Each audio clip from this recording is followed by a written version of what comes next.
No, you probably shouldn't do that. They are wild animals. They are wild creatures. Who knows what they'll do?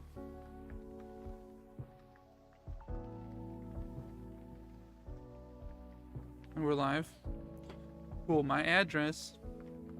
That's for money. Yeah.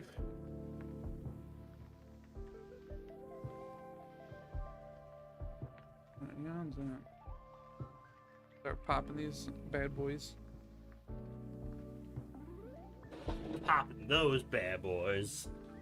By popping those bad boys, we mean ibuprofen. Oh yeah, you know. Extra strength. Extra strength. 400 milligrams. Straight up acetaminophen over here.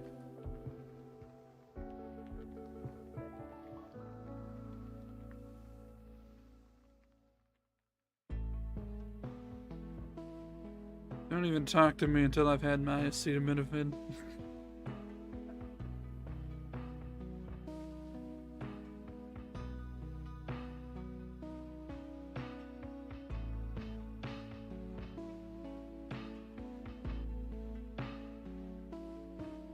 I really truly realized I was an adult when I kept a bottle of Tylenol on my desk. It's like, yeah, I need this. Yeah, this is something that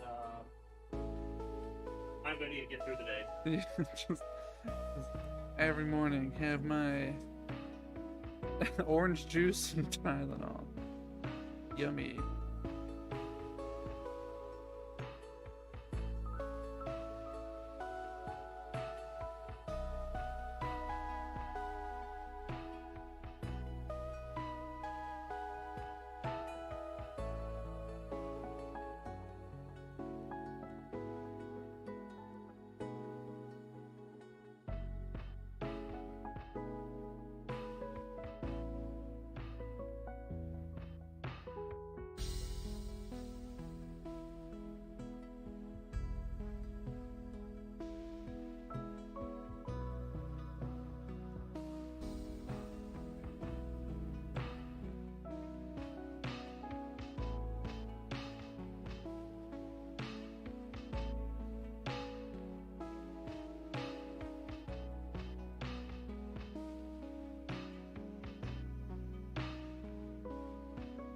So I got some juicy news. Oh yeah. Juicy. Our wonderful work Yes. gave away an all expense paid to Florida Yes. for a week. That is true.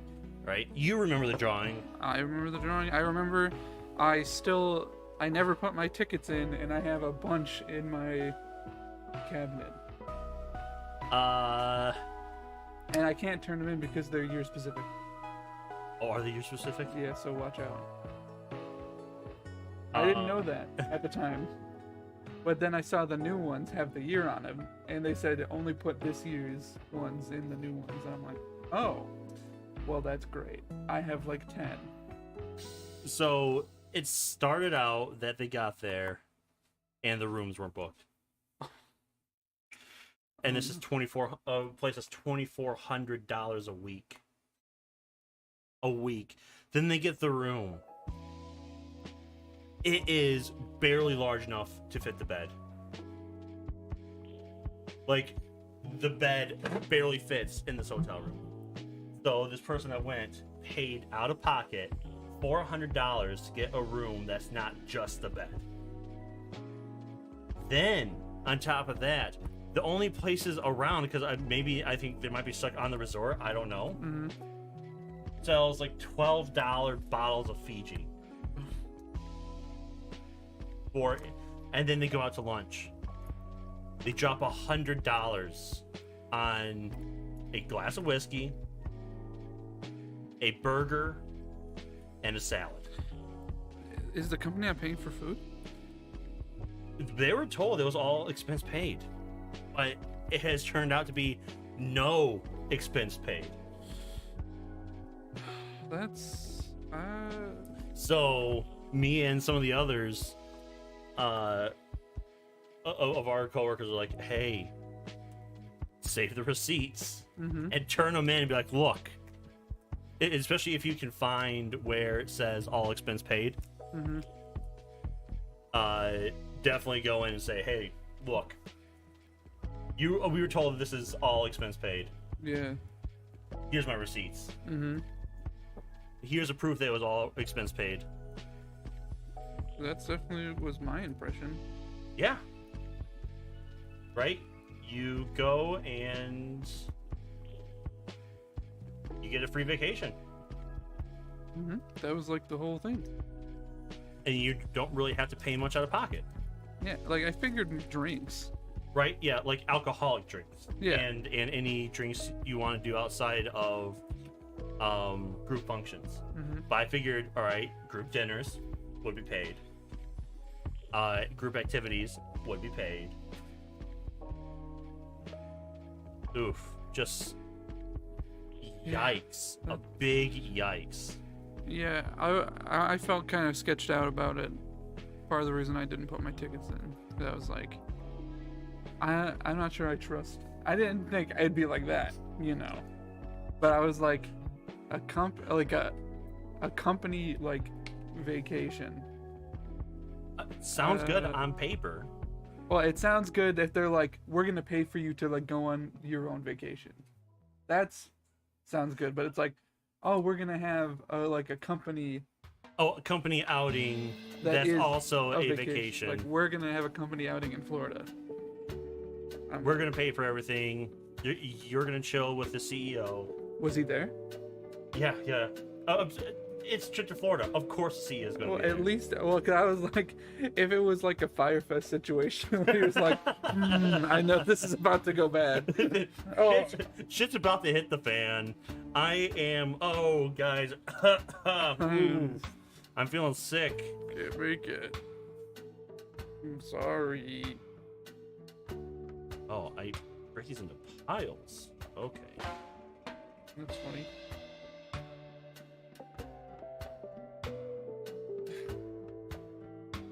Well, 'cause I remember they also, this probably never came up, but I remember there was one of the drawings he drew an extra person. I don't know if you remember that. Yes. And I was like, we were making jokes, like, they have to, the people behind the camera were like, no, stop. We can't add an extra person. This has been booked way too far in advance.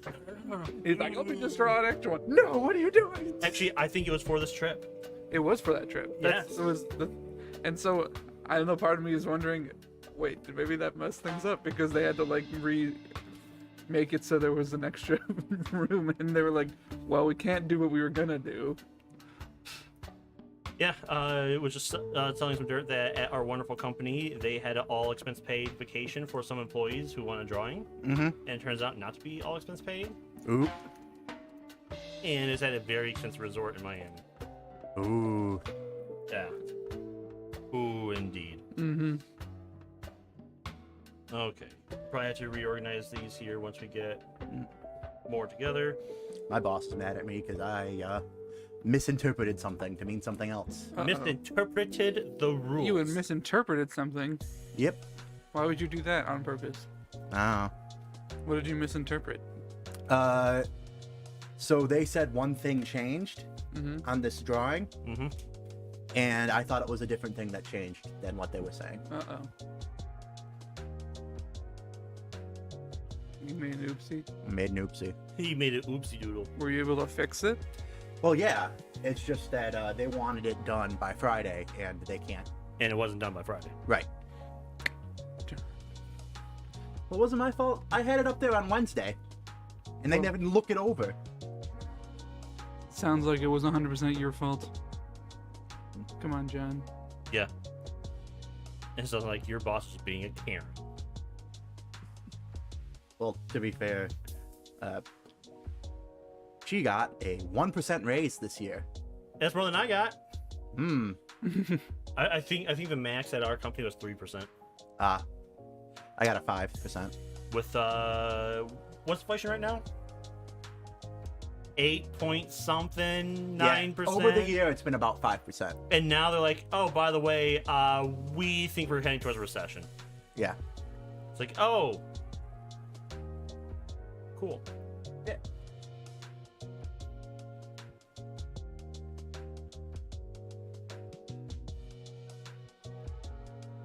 Probably gonna use some money to buy more of Brendan's D&D books. Oh, he's selling them all? Yeah, he's selling all his 5e stuff because he doesn't DM it anymore, and he still has it all on D&D on like online. Which is even better now, hopefully when you buy a book now, you'll get on D&D Beyond. Yeah, we'll see. We'll see, but I would like to think that would be the case, since Wizard of the Coast now officially owns D&D Beyond. Yeah, we shall see. That would be good and smart. Mm-hmm. Okay. Also, James, I have a crap ton of mail. Oh, sweet. Let's open it on stream. Yeah. Mail open time. Just to be clear, this is definitely a check. Mm.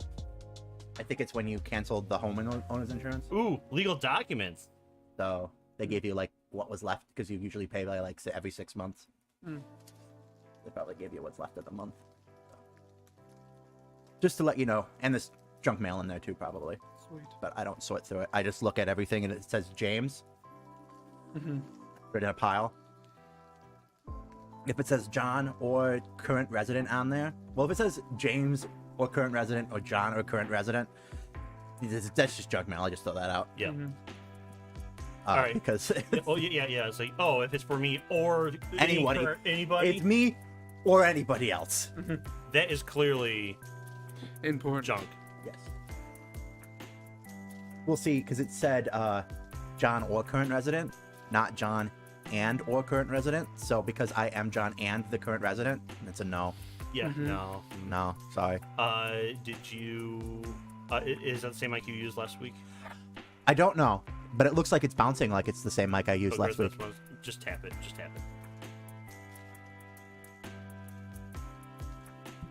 Yeah. Then tap the one you're using. Boop. And then James, tap yours. Yep. All right. I'm just gonna swing, because I used this one. I think we switched to this one because this one kept falling over. Okay. So we have a choice of 4 suggested characters. Okay. Mm-hmm. To start with. There are 4 more, I think. Mhm. But of course, it's like, oh yeah, use this for your first Yeah. first one. All right, we have Brahma, the Breach Mage Elder. I don't know about their decks, so I won't go over their decks. But this is a healer. Mhm. When you activate their ability, any player gains 4 life. Oh, this is a cooperative game. Oh, Okay. All right. I was like, huh. Mhm. Yeah. Then you have Jin. Cast any player's prepared spell without discarding it. Okay. Then cast a prep spell again. Mm. So this seems pretty powerful. I'll get over prepared spells in a second, but that seems pretty good. Any ally draws 4 cards. Okay. There's no max hand size. Okay. Or when a Nemesis attack or power card is drawn, but before it is resolved, you may discard it. It has no effect. Oh, okay. The Nemesis does not draw a replacement card. Huh. So any 4 of these seem strong. Yes. Casting any prepared spell twice, Mm-hmm. which people can prepare spells on their turn Mm-hmm. onto these breaches, right? Mm-hmm. So you'd be like, oh, John, what did your card do? Okay, cast it, and then cast it again, then discard it. Okay. Draw 4 cards, that all seems powerful. I forget how to... Alright, then these... so, really, the cast of spells twice is only 4. Everything else is 5 to cast. I'm thinking about being the healer. Okay. If that's... Okay. I think that's a good choice. I was just gonna do the draw cards because drawing cards is always good. Right. I don't have to think. I can just draw cards.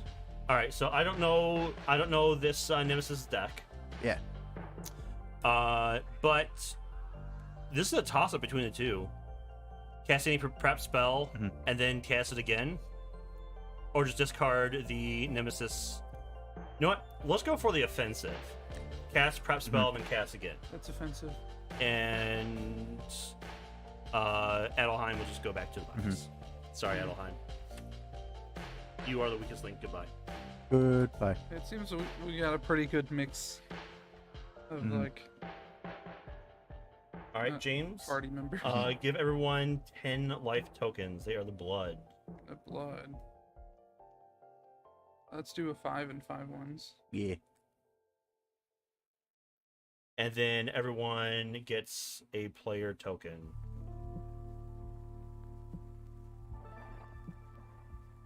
The 1, 2, 3, 4 does not matter. Yep. Because literally, what's going to happen is turns are going to be different every time, every round. Okay.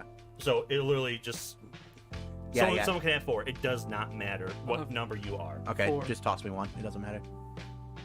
You can be blue. Cool. All right. Heck yeah. Let's see. A set of breaches, 1 through 4. Yep, everyone has those. Each player should set their player mat in front of them and line up their breaches along the top of the mat. Arrange the breaches as indicated on the player mat. All right. You know what? Just real quick to get into it, let's read our character's backstory. Backstory time. Gian.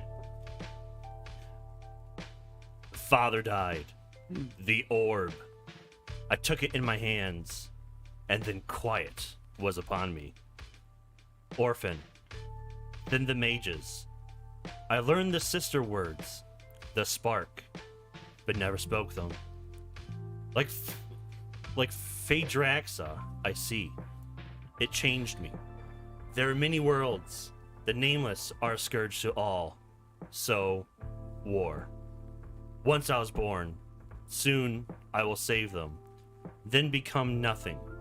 Everything in between is just waiting. A web. It's all a web.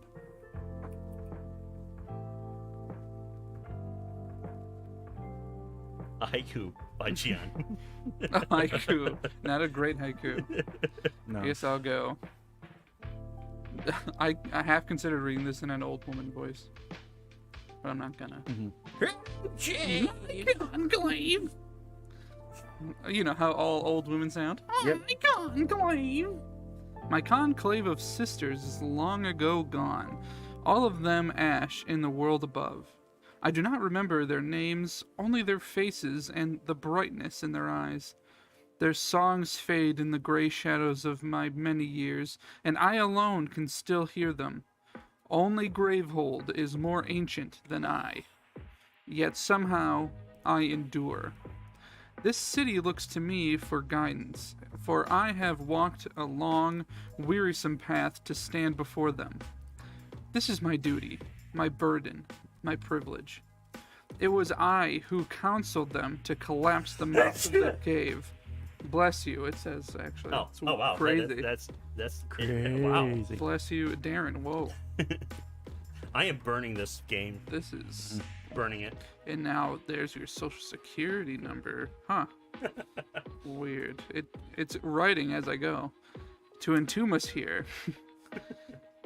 Close the mouth of the cave to entomb us here. It was I who taught the mages to wield their sister words. Where so many have slipped beneath the shadow, I have remained in light. Many say we are lost, that Gravehold is just that, our grave. They say that, like my sisters, we will be erased, our bones left to molder in the silence of this cave. But glory will be ours again, and I will live to feel the sun and wind on my face once more. Faith, younglings, it is our best weapon. Okay. Faith younglings. Faith, younglings, as opposed to science, younglings. The mages. They all think me brave. Their closest substitute to Thraxiar. His death was like all the others, swift and cruel. It is true, I have waited in the fire of the breach 3 times. Each time I have left splinters of myself behind, little shreds ripped from my bleeding soul. Though many beasts have been quieted by my blade, I must confess each one of them has scared me more than the last. I am not brave, not like Thraxiar, not like Brahma. Darn right. I simply do this because it was asked of me. I fight not truly for Gravehold alone, but selfishly. I would risk everything for the hope of leaving this place. I was made a dagger captain and taught the sister words to wield the breach, You're welcome. but I am no different than any one here. Scared, desperate, and willing to die for an opportunity to once again be alive. Oh, right, yeah. All right. What does your start with your starting hand? 1 buried light, 4 Alright. crystal. 1 second. All right, fairy light, 2, 3, 4 crystal. Then you have 3 crystal, 2 spark. Yes. All right. Then is yours amethyst shard or garnet shard? Garnet shard. I think this garnet shard, 3 3 crystal, crystal, 1 1 spark, 3 crystal, 2 spark. Yep. Don't change the order of anything.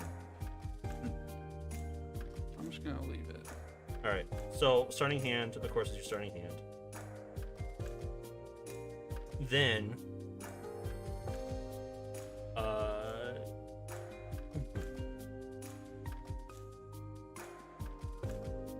so these need to be in the orientation of up top. So flip them over, like that one. Like Okay, and the orientation changes depending on which character you are. Mhm. Oh, so like that.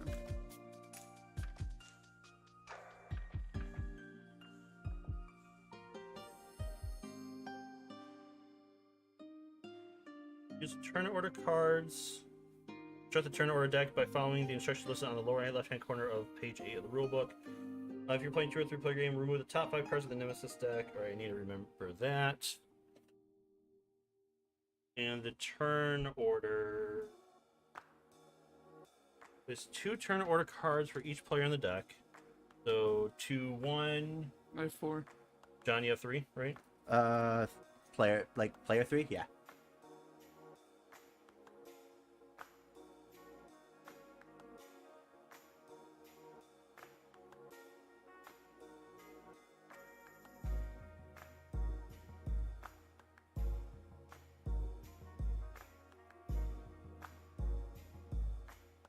Oh, that's why. Okay. Place 1. So 1, 3, 4. Wild. And do Nemesis. Mhm. This is how we decide who's playing. This is a deck on the side. Either Nemesis goes, we choose who goes, or one of us goes. Oh, okay.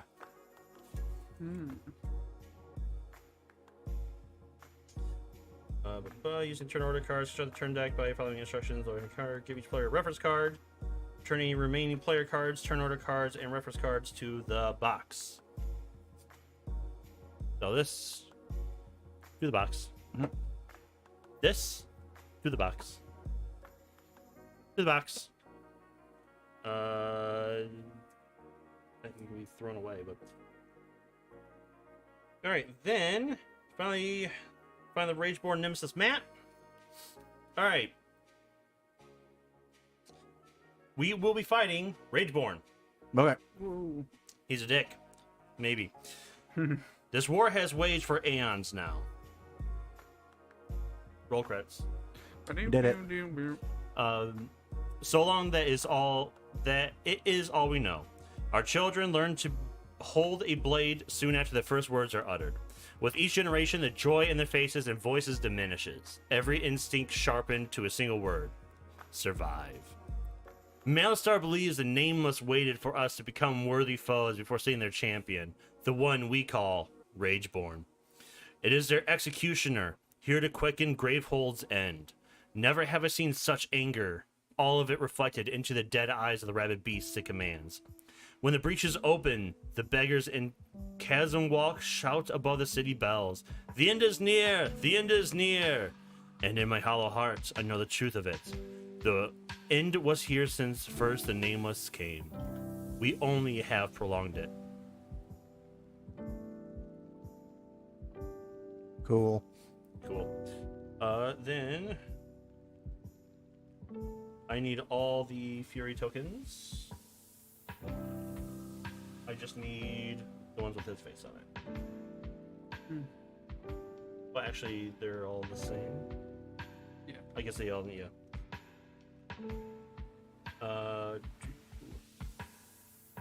This is gonna have me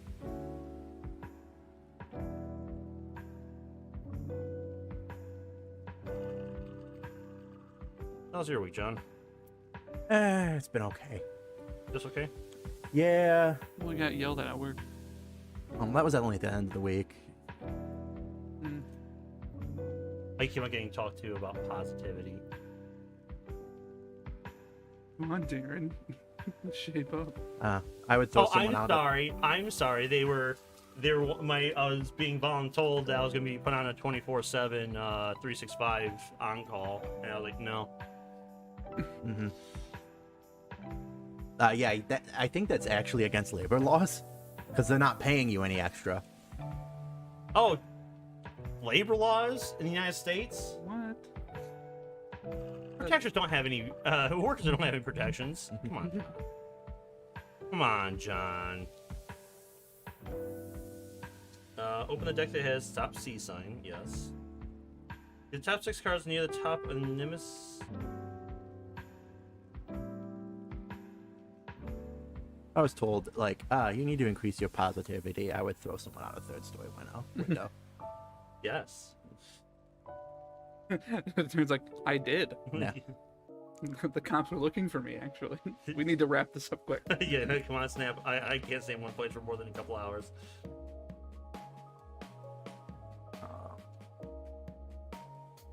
Yeah, it's just trying to figure out what to do next on the house because it's like a big stack of stuff, Mm-hmm. and each thing is like interdependent with each other. Mm-hmm. So Do you have any idea you want to do? either trying to get the siding and roof done, or the electrics, getting a new box and having the wires checked. Hmm.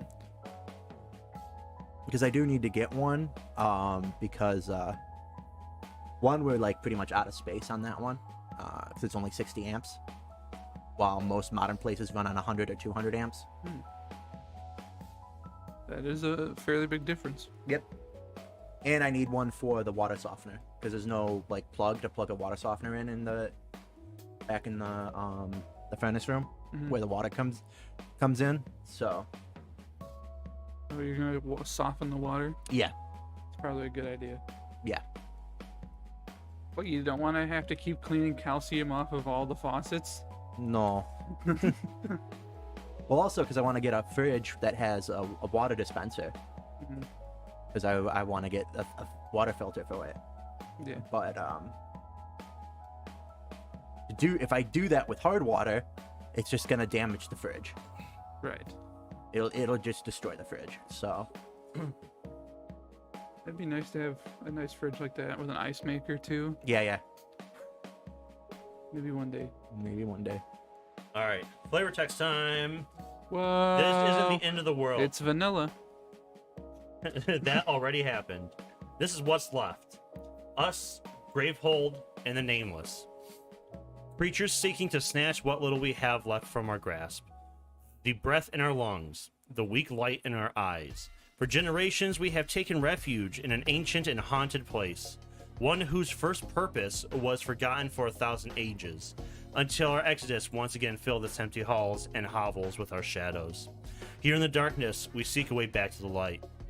It has taken the Breach Mages and Aeon to hone, not bone. To bone. It- They're just it's- really nervous. It's a really, really bad font.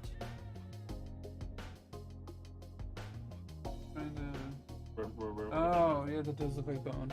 The H kind of curves under Uh, a bit and does a little loop at the very bottom leg.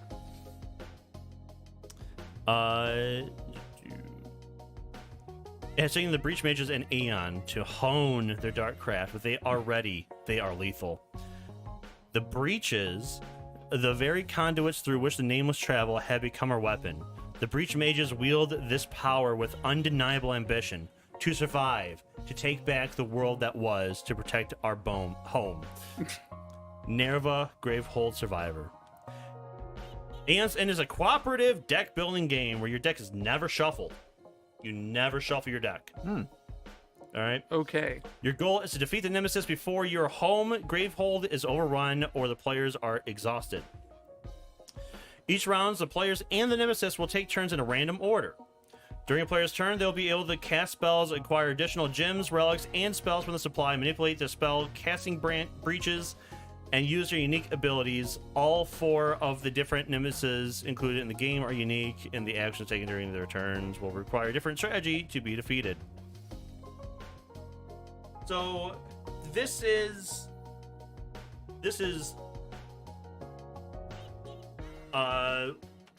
I would probably say this is what's it called? What is Marvel's building game called again? I forget. Marvel Legends. Legendary. This is very legendary-esque, but not quite. Gotcha. But honestly, nothing similar about it at all. I'm just saying legendary-esque because there's a monster of the week, which we have right here in Rageborn, and we're all working together to get through the decks and stop them before we die. Yep. Cool. If you look at player cards, card name, yeah, it's there, bold. The type down there at the bottom. Gems usually give you Aether, main currency of the game. So Aether is how you buy cards here in the middle, and move your breaches and charge up your special power. Gotcha. You need Aether. And Aether is given you by crystals or gems. Relics have a variety of useful instantaneous effects. I don't know if I have any. I don't. And then you have spells, main way of dealing damage to the Nemesis and his minions. Spells must be prepped to a breach before you can cast them. So if you have a spell, you can't just cast it. It has to be prepped to a breach. So okay. Spark must be prepped to a breach. I'll get over there in a second. Cost in top right is how much it costs to buy this with Aether. Then we all know how this works. There's an effect and flavor text.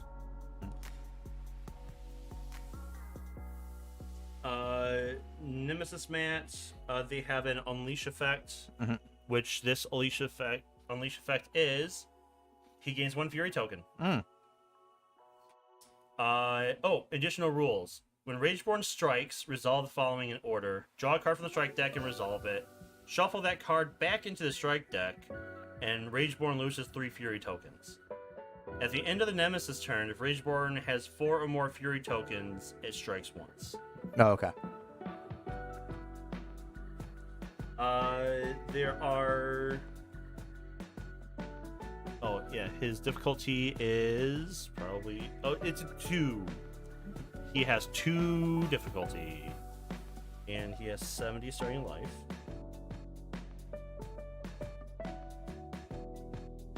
Oh, that's his life counter. Cool. Oh, I forgot to... Oh, right, yeah. Then the Nemesis cards, there are minions, attacks, and powers. Power cards have a ticking down clock on them. Power X, for example, it goes X tokens on it. Then every Nemesis main phase, you take a token away. So it slowly goes away. Minions have health, and they have a special effect. And then attack is like an instant. Some have a 2 discard. On any player's main phase, that player may get rid of the card by doing the 2 discard. Gotcha. Effect.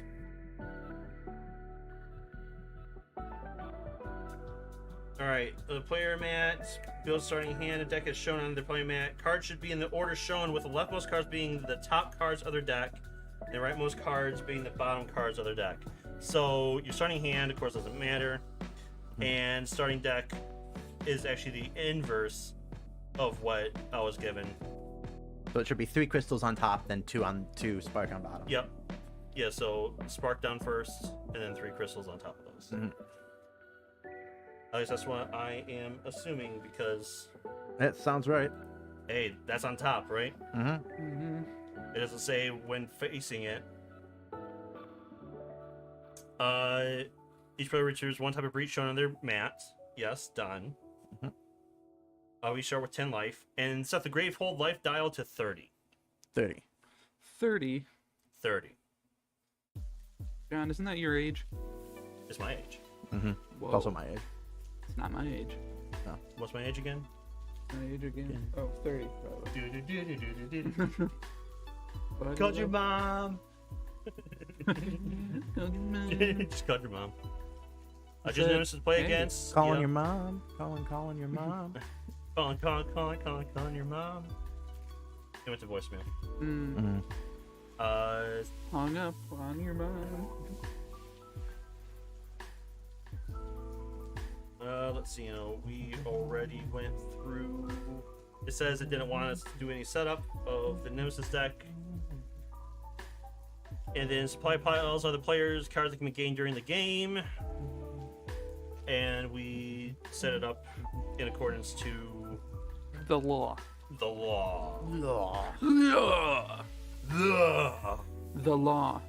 All right, Jude Aeon's Law. End has a variable turn order, which is determined by the turn order deck. Mm-hmm. After each player in Nemesis' turn ends, draw a card from the turn order deck to determine who takes the next turn. And then place it on top of the turn order discard pile. If you draw or reveal the card from the turn order deck and the deck is empty, shuffle discard turn order cards together, face down, and replenish the turn order deck. As far as I know, turn order deck and the strike deck are the only decks we shuffle Gotcha. throughout the whole game. Okay, your turn order review.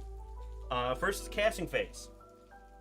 You cast any of your prep spells in any open breaches. You may cast any of your spells in any open breaches. Mm-hmm. So I have 2, John has 1, you have 1. All right. You must cast any of your prep spells in any closed breaches. Mm. So if I have a spell prepped on one of these that they're closed, I must cast them. Mm-hmm. And then place cast spells on top of your discard pile. Then is your main phase, where you can play your gem relic cards, gain a card, gain a charge, focus a breach, open a breach, prep a spell to breach, resolve a while prepped effect, and resolve a 2 discard effect. Then at the end is a draw phase. You place all the gems and relics that you have played this turn on top of your discard pile in any order you choose. Mm-hmm. Then draw cards from the top of your deck until you have 5 cards in hand. Gotcha. Alright, casting press spells. Pretty much what I just said. Except you may choose which order you cast your prep spells. Gotcha. Alright. When a spell is cast, discard to the top of your discard pile immediately, then resolve the cast effect. Mm-hmm. It can only deal damage to a single minion or the Nemesis unless otherwise specified. Okay. And some breaches have a +1 damage when cast effect. Mm-hmm. It deals 1 additional damage, even if it doesn't have damage on the card. When you deal damage to a minion, remove life tokens. If it has no life tokens remaining, it's discarded. Mm-hmm. And if you deal damage to Nemesis, reduces life total by the amount. If Nemesis reaches 0, we win. Yay. On it. Yeah. We win. Hooray! So the following 8 actions can be done in any order, any number of times during your main phase. It doesn't say, it just gives a hint. Okay. Play a Gem or Relic card. When you play a card, you must execute all of the text on that card if possible. Mm-hmm. If there's an or, yeah, we get it. You may gain ether even if you choose not to spend it. Any ether is lost. It does not accumulate. It does not get handed over to other players. Mm-hmm. Then, at the end of your turn, any gem or relic cards you played are placed on top of your discard pile. You may gain a card by spending ether. You have gained this turn equal. Yeah. So pretty much, whatever's in top right, that's how much ether you must spend to gain a card. Gotcha. When you get a card, it's immediately placed on top of your discard pile. Gotcha. So you gain it, put on discard pile. Then at the end of your turn, all the gems you use to gain it go on top of it. Question: discard pile face up or down? I believe it's face up. Okay, so then when you flip it back over. Yeah. Mhm. And then you literally just actually I think it says yes, just flip it back over. So discard is face up. That way the cards stay in a relative same order Yeah, they yeah. were and not reversing every time. Mm-hmm. It's the Q data type. Mm-hmm. That's There you go. Not a stack. not a stack. Not a stack, John. Okay, it's not a stack. Okay, I believe Jen, you. not a stack. Explain it then. If you get Yeah. it, explain it. Well, what you do is you put your cards in the shape of a Q, and that's a Q, as opposed to like putting them all like in a pile like this. Like, see, this is a stack because they're all on top of each other. He knows his stuff. You know the stuff. You're hired. You're hired. But if I do this, that's a Q. Yeah. Yeah. And that's how programming works. And unfortunately, that wasn't on camera, so the But joke is lost of time. You see, John formed a Q, the letter with the cards. All right, to gain a charge, you may pay 2 Aether to gain a charge. To gain a charge, place a charge token on your player's map beneath the ability description. That is down here. The very Which ones bottom. are the charges? I'm assuming they're the. Oh, the tokens themselves. Mhm. Let me go. One of these. It looks like it is. Yeah, this one Okay. right here. Can you hand out like 5 so we don't have to grab from the pile? Yeah, here. Let me just grab my 4, And I'll just grab from the pile. Because it's right in front of me. and then I guess I'll be the one to hand John 5. 5, Yeah, please. you Thank you. think I was going to do it? That's silly. Ridiculous, even. When you get a charge, place a charge token. You may not pay Aether to gain charges for your allies. Mm-hmm. Mhm. You may not have more charges than your ability requires. Gotcha. Focus. You may also focus a breach. Also, if it is possible, you may use your ability on the same turn that you get is fully charged. Okay. You can focus a closed breach by paying the focus cost shown near the center of the breach token. If you look, Mhm. right now my 3 says 3 Aeon to focus, Mhm. and when that happens, I turn it once clockwise, Okay. and then so it's slowly going to go clockwise until it reaches here, and then that's the cheapest I can open it for. Mm-hmm. So the number on the blue is the focus, the forward focus. Yep. And when you focus, you may prep a spell to the focused breach this turn. Oh, okay. So when I focus, I may then prep a spell on the one I just focused. Gotcha. Breaches may be focused any number of times per turn. Any number of breaches may be focused per turn. And you may focus a breach without prepping a spell onto it. Nice. A breach that has been rotated so that the yellow quadrant is at the top can be opened by an effect that would otherwise focus this breach. Oh. What? A breach that has been rotated so the yellow quadrant is at the top can be opened by an effect that would otherwise focus this breach. So if there might be cards that say focus a breach. Yeah. That's what I'm assuming. This one, focusing orb. Focus any player's breach. So if it's like this, they can focus it and All then right, open it. But you cannot do the focus a breach action on it anymore. Right. That is what I'm getting out of this. Yeah. Are we in agreement of that? Wait, Yeah. so it says that you can focus a breach Yeah, to yeah. open. So focus a breach, it has all that, and then the last bullet point is a breach that has been rotated so that the yellow quadrant is at the top can be opened by an effect that would otherwise focus this breach. Yes. So I'm assuming you can no longer do the focus because there's you can't because there's no focus. Right. Yeah, okay, Yeah. duh. And you wouldn't want to because it would make it more expensive to open. Well, no, it would just open it because they're the same cost too. If you notice, the focus is the same cost as opening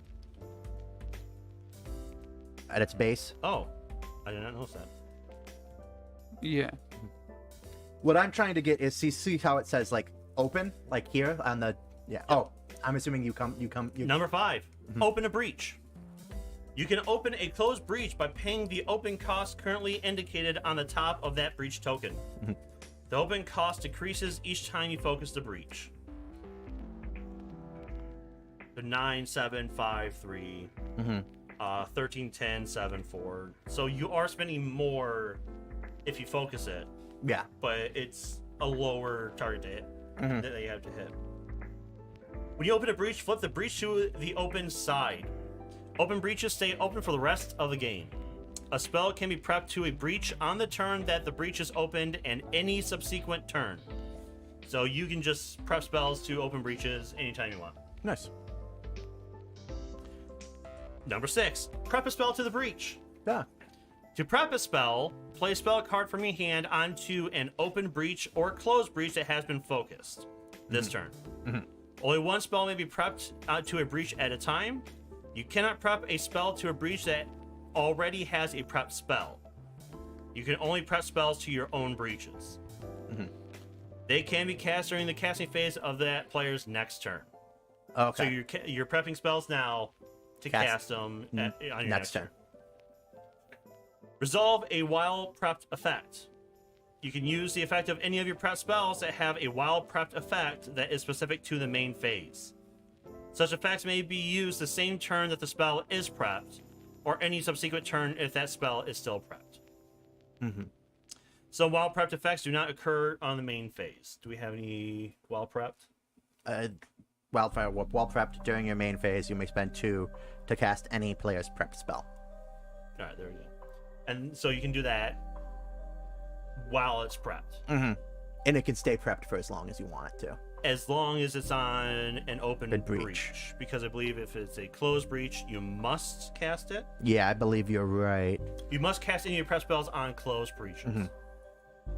Then the last effect you can do during this phase is resolve to discard effect, which is if the Nemesis card or one of the Nemesis cards has a 2 discard effect. At this point, during whatever a player's main phase, they may choose to do that 2 discard effect. Okay. And then at the very end, draw phase. Once you finish your main phase, place all of the gem and relic cards you played this turn on top of your discard pile in any order. Gotcha. Then keeping all unplayed cards in hand, draw cards from the top of your deck until you have 5 cards in hand. Oh, okay. You don't discard Interesting. at the end. You just draw up to 5. If at any time there are not enough cards in your deck to draw or reveal a card, draw just reveal as many as you can, flip over your discard pile to form the new deck, and then draw. At no point in the game do you shuffle your deck. Notes: you may not choose to discard cards during your turn. You may look through your discard pile at any time, but you may not rearrange it. Gotcha. That You makes may sense. not look through your deck, and there is no maximum hand size. And just for the Nemesis phase, just real quick, main phase, from oldest to newest, resolve the effects of each minion and power card the Nemesis has in play.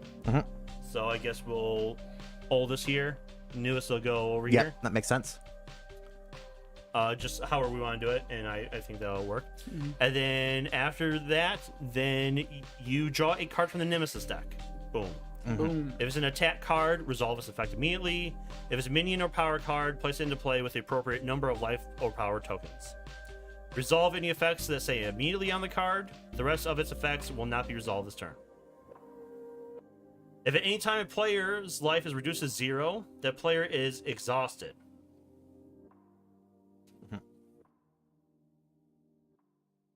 And you are exhausted, you resolve the Nemesis Unleash effect twice, which is Rageborn gains 1 Fury token. The exhausted player destroys one of the breaches, discarding any spell prepped in that breach. Okay. So now you are down to 3 breaches.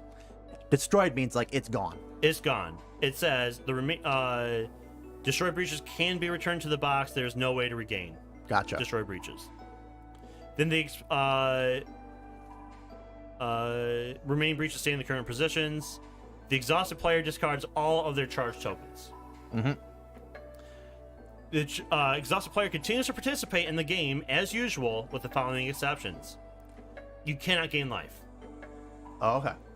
When a card deals damage to the player with the lowest life, it always deals damage to that non-exhausted player with the lowest current life. Gotcha. When an exhausted player suffers damage, instead deal twice that amount damage to the Gravehold. Oh, jeez. This includes excess damage when a player initially becomes exhausted. If all players become exhausted, the game ends immediately and the players lose. Game ends when you are victorious if either of the following conditions are true. The Nemesis has no cards in his deck, and no minions or powers in play Okay. at the end of any turn. Or the Nemesis has 0 life. The players lose if all the players are exhausted or Gravehold has 0 life. In addition, a Nemesis may have a specific victory condition listed on the Nemesis mat that causes players to lose immediately. I believe this does not. No, it sounds like the only weird rule is like it has to deal with its unleash Yeah. and strike Unleash deck. and strike deck. Any questions? No, I don't think so. It's, I was a little intimidated by 20 pages of rules. There's 7 half pages of rules because each of the pages, half of it is examples. Gotcha. And the first 13 are here's all the parts, and here is the setup. Play seems simple. It's just getting everything set up was the complicated part. All right. So I'll keep this open for when we pull the first Nemesis, and I think we're ready to go. Wow. We're popular. Yep. Dang. Remove the space. But we need space. What are you shuffling? Oh. My deck.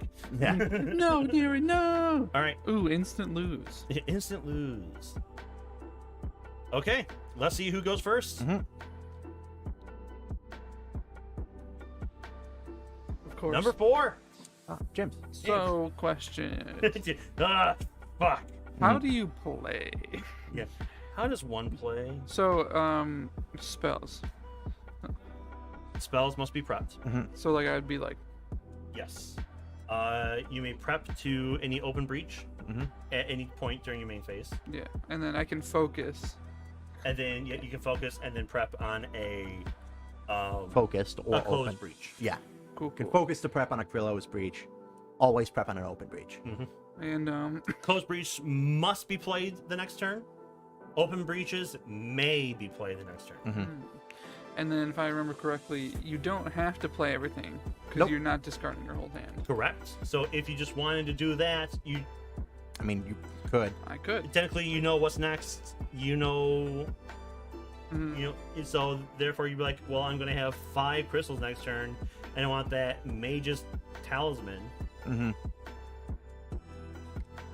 Gain 1 charge. An ally gains 1 charge. All right. That's pretty So good. we have a gem, Jade, just gain 2 ether or 2. We Mm-hmm. have Vrisswood Amber. When you gain this, you may place it on top of your deck. Gain 2 ether. Mhm. That was for 3. For 4, Diamond Cluster, gain 2 ether. If this is the second time you have played Diamond Cluster this turn, gain an additional 2 ether.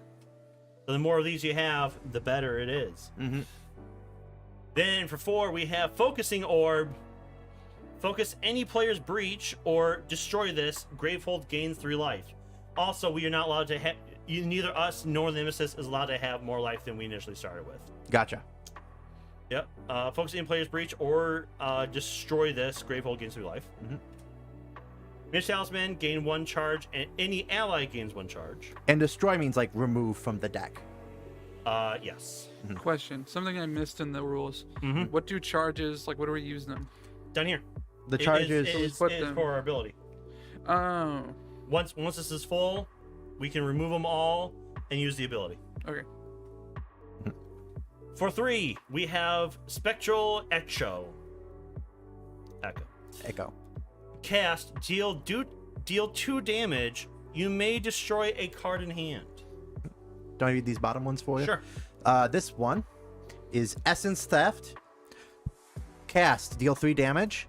You may discard a card in hand. If you do, any player gains 1 life. This one is Planar Insight. Cast, deal 2 damage. Deal 1 additional damage for each of your open breaches. Ooh, okay. And then Wildfire Whip. While prepped, during your main phase, you may spend 2 to cast any player's prepped spell. And then on cast, it deals 4 damage. Okay. All right. Well, I have 4 crystals. Mhm. I could have 6 on my next turn because this gains 1 Mm-hmm. if I use it. Yeah. So you could literally buy anything. Mm-hmm. Or multiples. Yeah, I'm wondering. Or Like, do I go big now or wait? you can spend 3. Mhm. That puts you down to 1 card in hand, right? Yes. You buy the Bristwood Amber. It gets put on top of your deck. Mm-hmm. Then you draw 3. You draw this and 2 more. That's 4. No, sorry, you're down to 1 card. So you draw this and the other 3. That's 5, 6, 7 for next turn. Sounds like a good plan. I'm gonna do that. Yeah, face up. Yep, face up. And technically, they don't hit the discard until the end of turn. Yep. Okay. And once you're at your, once you're done, you go to your draw phase. So, question: can we buy more than 1 card on a turn? Yeah. Yep. Oh yeah. You may resolve the following actions in any order and as many times as you want. Oh, okay. If you really want to be a program, you got to learn how to read, James. I'm sorry. Okay. All right. Next turn. Nemesis. Okay. Oh, I gotta draw Yes. first. Yes. 1, Draw up to 5. 3, 4, 5. Well, those were all crystals. What? Mhm. All right. Main phase from the oldest to newest. Oh, look, it has nothing. Hmm. Let's move that down. All right. Draw phase. This was not shuffled. It said don't shuffle it. So I'm guessing this is like the default. Didn't it say to burn some cards from the Nemesis Yes, deck? I took out these 5. Okay. And they are powers. And like the first one would have been an attack, which Gravehold suffers unleash, and then Gravehold suffers 3 damage. Oh, okay. So we have a minion. Resolve any effect that follows the word immediately. Nothing immediate. To place a minion card into play with a number of life tokens indicated on the card. I'm just going to take a. I need 5 of those. Persistent. Gravehold suffers damage equal to the number of Fury tokens Rageborn has. So right now, every Nemesis turn, Graveborn takes 1 damage. Okay. And that's it. Okay. I was about to draw another Nemesis card, but no, we're on turn order deck. Yeah, you're about to draw another Nemesis card. Cool. Wonderful. Right. Persist. Persist. Oh, Or wrong one. assist. Or assist. Mr. And- Allen's. Mr. Allen. 29 or 2 for 50. Yep. Persistent effects are resolved now. Each power card in play will remove 1 power token. We don't have any. Skewer attack. Unleash. So he gets 1 token. He is at 2. Any player suffers 3 damage and draws a card. Who wants the extra card draw? Well, I'd probably say you or I, John. Yeah. We can easily heal off 3 damage, but that'll take a few turns. Yeah, and I will say I'm thinking I should grab some of the healing ones. Like I'll take on healing. I mean, while that's fine, since we have a random order every time, I feel like we should not focus into a roll, but each have a nice spread. That sounds like Because I also have 2 open breaches, so I could theoretically have a heal and attack ready to go. Yeah, my plan was to try to get the diamond clusters and try to build up that way, like try to get a diamond cluster this turn or a diamond cluster next turn. Oh, I wouldn't have enough. I'd have a diamond cluster this turn.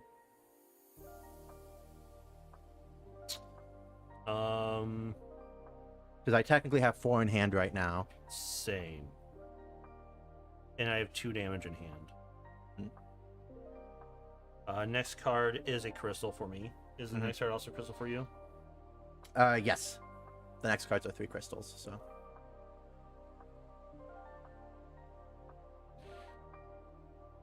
my next cards are sparks.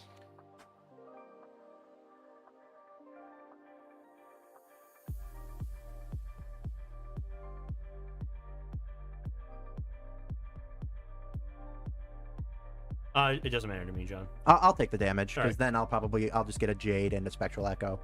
Oh, I could get the Talisman. I'll gain 1 charge, and then any Ally gains a charge. Yeah. Yeah, I feel like the talismans are powerful right now. The orb is powerful. But we do need to get some damage out there, Yes. because we want to get the Provoker down pretty quick. Yeah, I can deal 2 damage.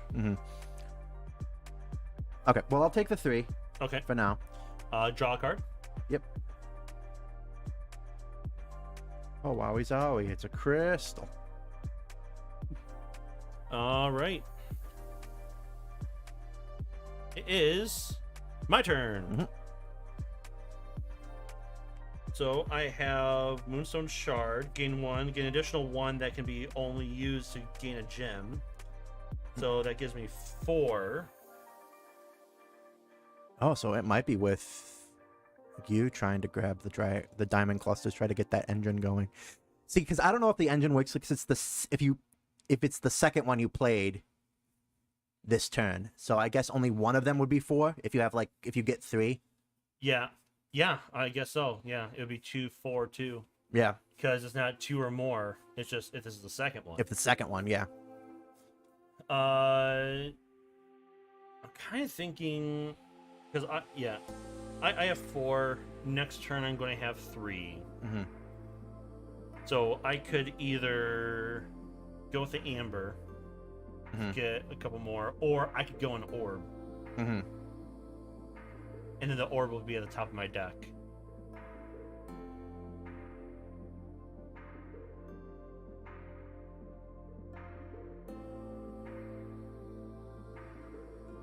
Or I could just go for Spectral Echo.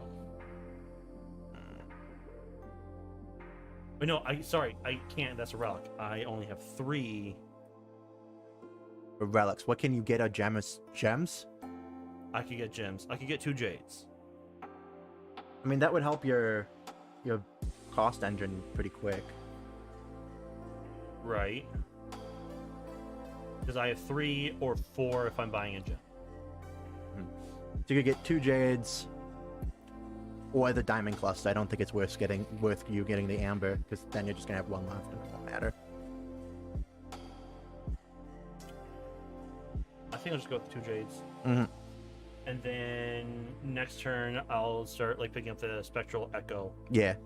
I'm gonna hold off on Spectral Echo, because I think the best thing to do with Spectral Echo is wait till the mid game, and you can start destroying some of your weaker cards I am planning on doing that sooner.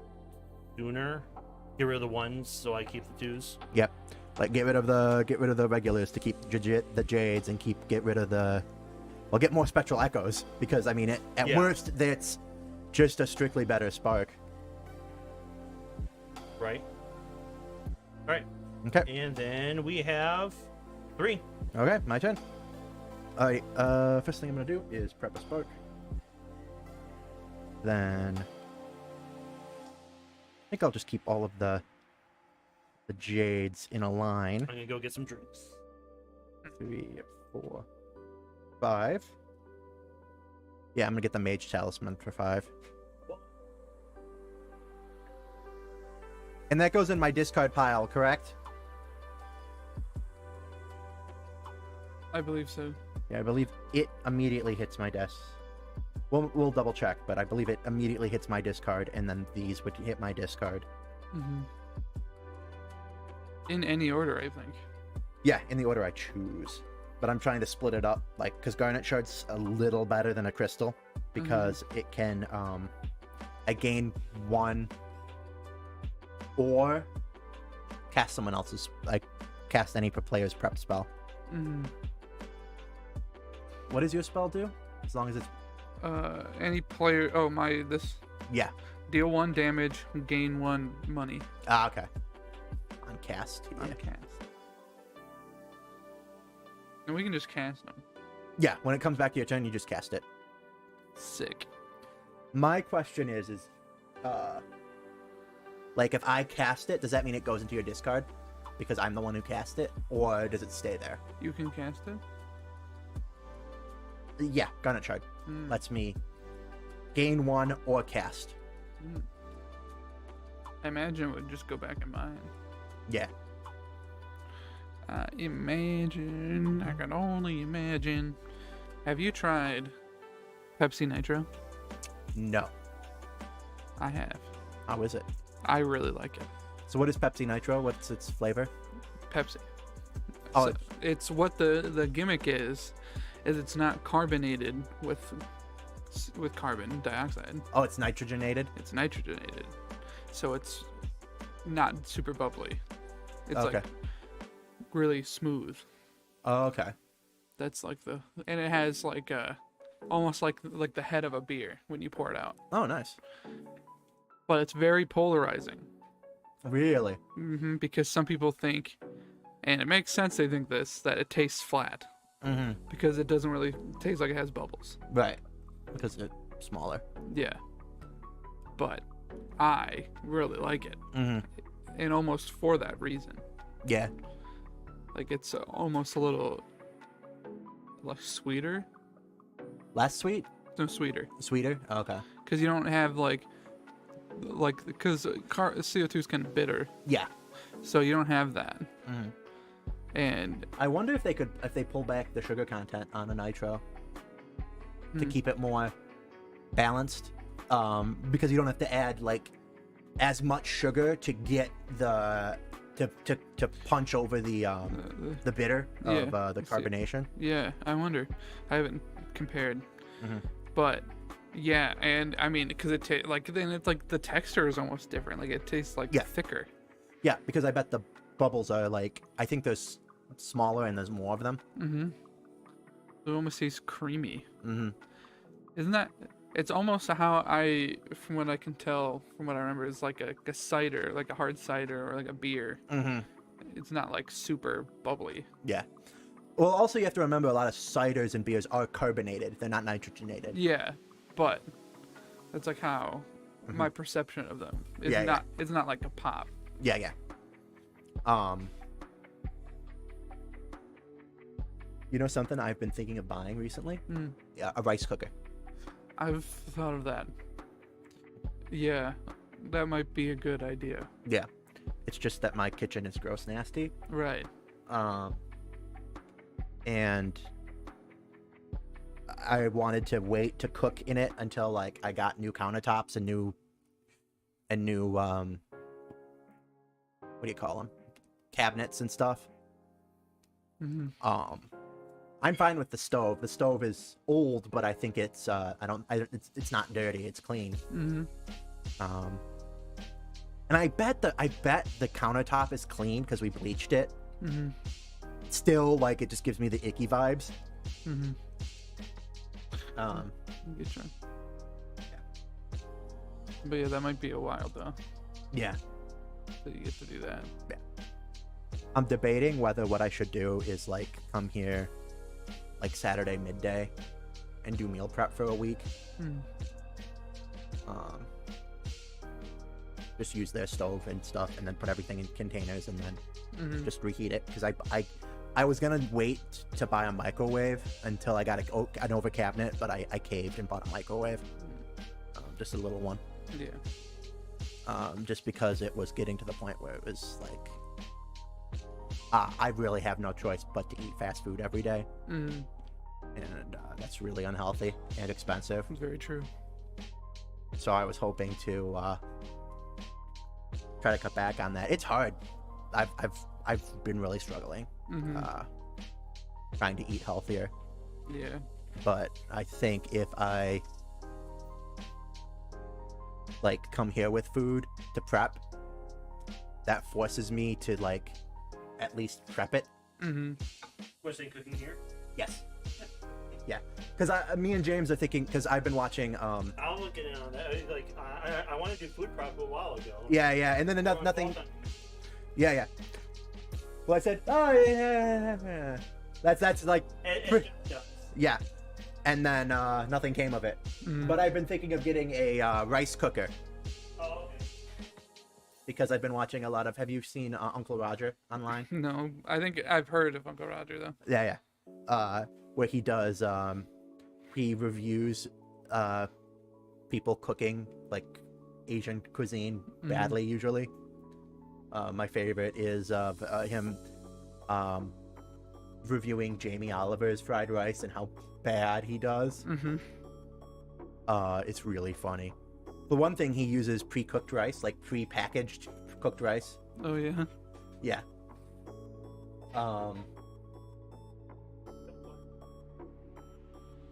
Well, it depends on how much I use it. If I cook rice all the time, I'm just gonna buy a rice cooker because it's like whatever. They're like $20. But if you're coming over here to prep, Oh, you have a pressure cooker, I got a pressure cooker. which is it's one of those pressure cookers that has like a rice setting. Yeah. Mhm. Yeah, it's a low. All right, John, you take your turn. Yep. Quick question. Yep. Does this go first or does it go last? Gems go last. Okay, so I play So whatever you buy or whatever you play first goes first, and then the gems go on top. So I bought that, and then gems go on top.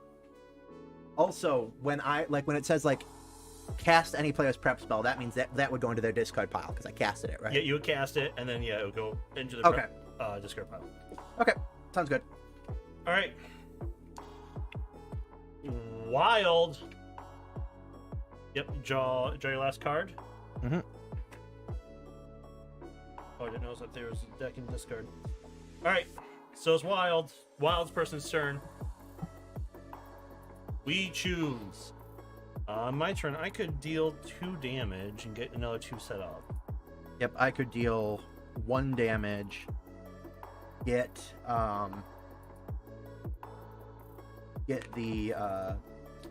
someone a charge, and then prep for 2 damage next turn.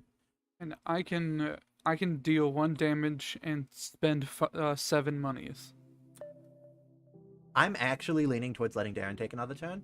He seems like he has the best engine going right now. Well, it seems like my person's the powerful person of the group. Yeah, well, he's the one that starts with the most Yeah, you can deal 2 damage. Yeah. Which. Yeah, so I can deal 2 now, get set up for 2, and then I guess I can deal it toward the provoker because we're about to take 2 damage next time his turn comes up. Yeah. Yeah, that's probably. So I would good whack idea. the provoker for 2. Yep, I'm going to cast the provoker. Get him down to 3, and then main phase time. Gets up for sparks, and I have 3 crystals. So you could get an echo. An echo's 3. I mean, the nice thing is you don't have to have too many jades and stuff in your deck, especially if you keep your deck to like as few cards as possible. Right? Yeah. You have very slimmed down the way. I was like, oh, I have 10 cards. Yeah. That's what it seemed. My initial reaction is that's kind of the play, as opposed to it's a sum. This one is like really scale your deck back. Mm-hmm. The problem is there's not many. There's only 1 card in this that does that in our set, which is the Spectral Echo. All right. It is... But granted, if it comes up, if Yeah. you get a couple, it'll come up more often at the beginning, so you can just right off the bat just get rid of your ones. That's true. Yeah, unfortunately, I have, in 1, 2, 3, 4, 5, 6, 7.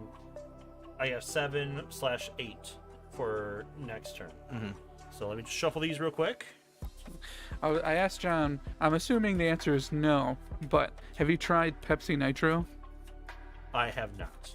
I thought so. I don't think you'd like it.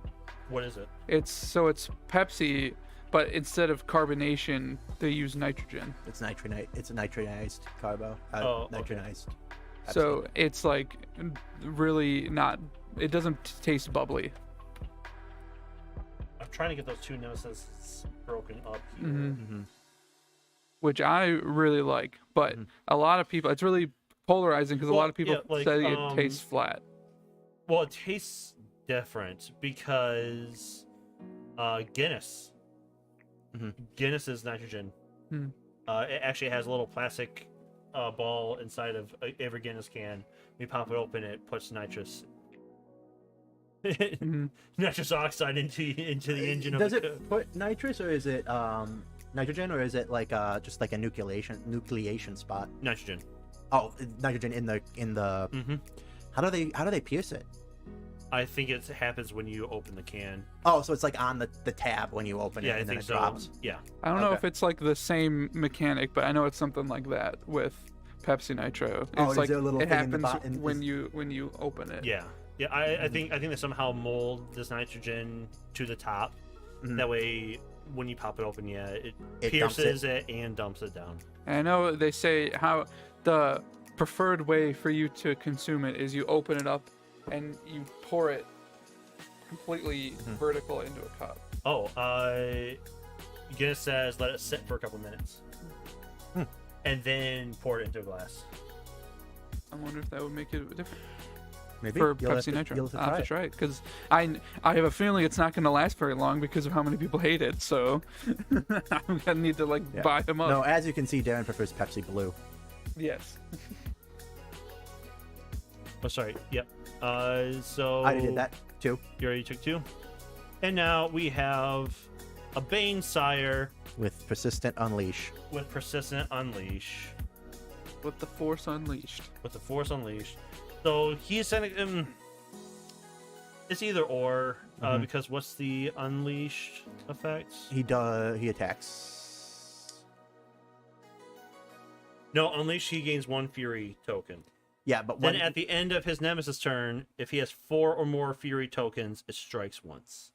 So once he gets 4 tokens, he strikes, and then we remove 3. Gotcha. So So there's a deck just called the Strike deck. Okay. Yeah, call the strike deck. All right, It's when you swing and miss. let's see if this worked. Fuck! Oh. For fuck's sake! Darren, All right, we take 2 more. this is going well. Just swell. This is going well. Just swell. He strikes. Okay. Thraxir was Breach Commander for as long as most could remember. To honor him to his very day, no man or woman has been elected to the post in his stead. Guess he's fucking dead. Yep. The player with the lowest life suffers 2 damage. I'm at 5. John needs a heal. Make it happen. Oh, you're trying to get rid of those. Are these like? What are these? They're pepper stuff. Yeah, I noticed. Is that it? Does it? Yeah. They're mild. According to the deck. Oh, No, the pepper trees. yeah. The Breach Commander Thraxir was split in twain with a single blow, his armor twisted and glowing like a brand. No, I'm not sure I would like it. I have never seen such a thing John, would before I like or it? since. I'm good, thank you. I appreciate it. So Yeah, he okay. strikes. They could use some heat. They could use some like actual, like not like spice, but like put in the microwave. I know what movie John- Mike's watching. Yeah. Shuffle that card back. Oh, but on the bright side, Oh yeah, because whenever he strikes, he removes 3. Oh, nice. So yeah, all right. Okay. And Darren goes. I go. So do you want to? We might as well get rid of the provoker because it's the one thing that's doing damage to the city. Okay, so these two will go to the provoker, and either one of you can take care of it next turn. Heck yeah. I got 2, 4, 5, 6, 7/8. Well, if you do 2 diamond clusters, that would be 8. It would be 8.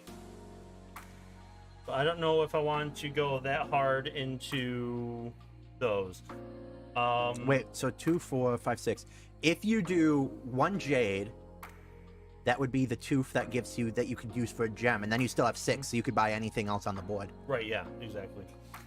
One of these, like What do again? I can, when it's prepped, I can pay 2 to to what? cast any player's prep spell, and then on cast it deals 4. It says any player, so does that mean yourself as well? Yes, I may cast it myself, or so I can technically. Yeah. Actually, sorry, I can't buy it and use it. It'll be No. next time I come on. This one will also do 4 damage for you Oh, what because is it? it is deal 2 damage and then deal 1 additional damage for each of your open breaches. Right, and that scales better. So if I were to go for any of the 6s, it'd probably be that one. Yeah. Because my ability is Yeah. that one, and my ability costs me 8. So what is your ability is? I can cast any player's prep spell without discarding it, and then cast the prep spell again, and Okay. then discard it. Gotcha. So if I have that, I can cast it, and then cast it. What is the 5 down there? Deal 3 damage, and you may discard a card in hand if you do. A player gains 1 life. I guess give me the planar insight, Planar insight. Okay. and then yeah, I guess I'll go with the jade.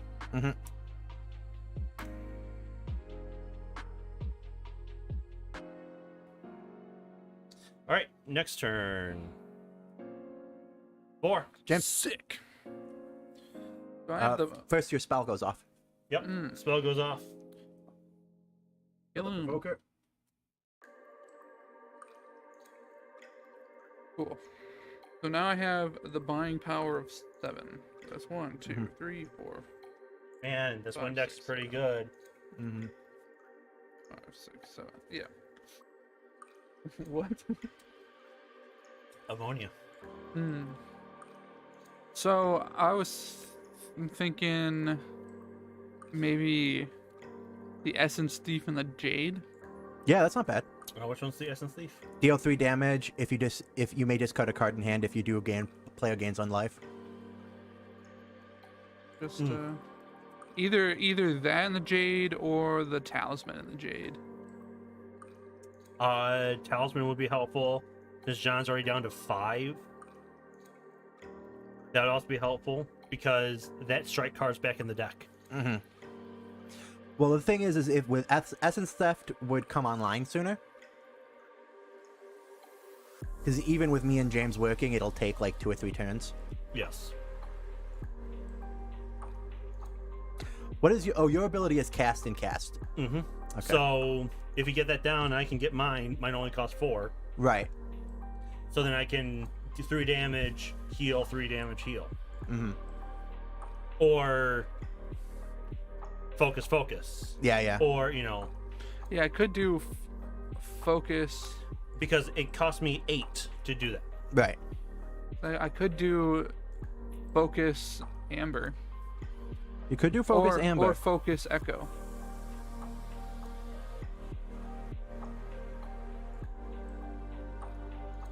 How much you got? 7. Oh, you can't do focus echo. 8. Which echo? Yeah. 5, Oh, 6, 7. Yeah. 3. 4 plus 3.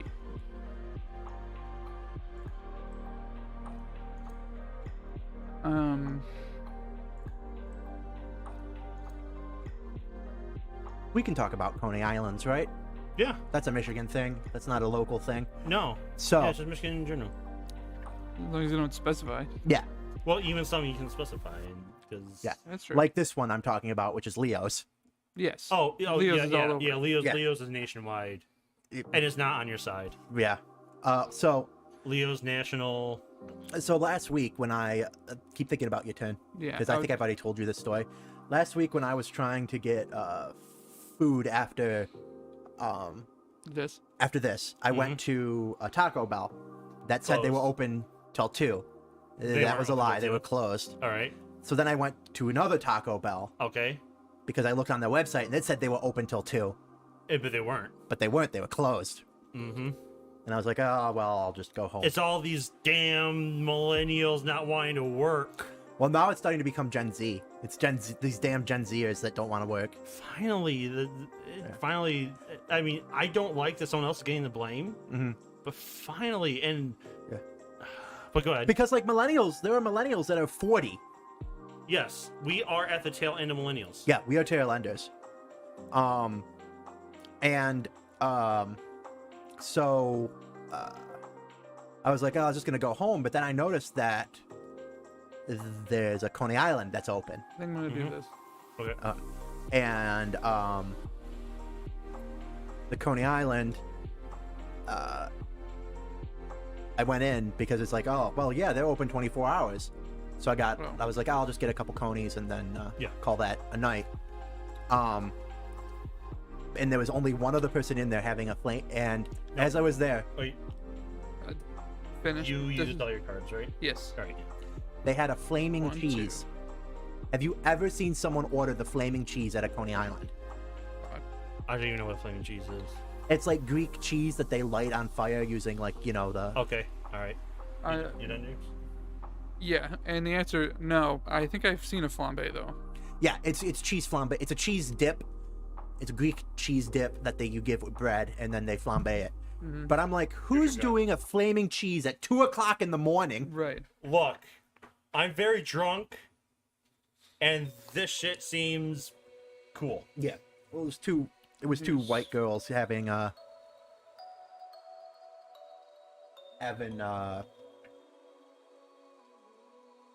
Flaming cheese. yeah, like they're just having coffee and a flaming cheese. And the Coney was mediocre, but that's the Coney, Yeah, I was like, Leo's not a good Coney. no, but they're open 24/7. So what are you gonna do? Yeah. It's like, all right, look, it's like 1 o'clock in the morning. Do you want food or do you want good food? Yeah, Because you can't get good food. yeah. Do you want food or do you want to fuck off? I'll take the food. That's what I thought. Yeah. That would be $3. Yep. But I ordered like 17 things. Is it? Yeah, it's $3. Yeah, it's $3. All right. You're Oh. welcome. So what I'm gonna do is prep a spark. Prep a spark.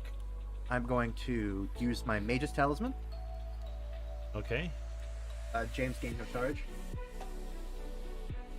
I would gain you a charge, Darren, right now, but the problem is I need to get James a charge. Yeah, and I can only because you're at 5 health. yeah, and it's gain 1 charge. Any ally gains 1 Yes. charge. Mm-hmm. And then I'm gonna spend 2 crystals to focus this breach. Yep. I'm prepping a spark. Ooh. And spark must be played on your next turn. Yes, it must. All right. Wild card, bitches.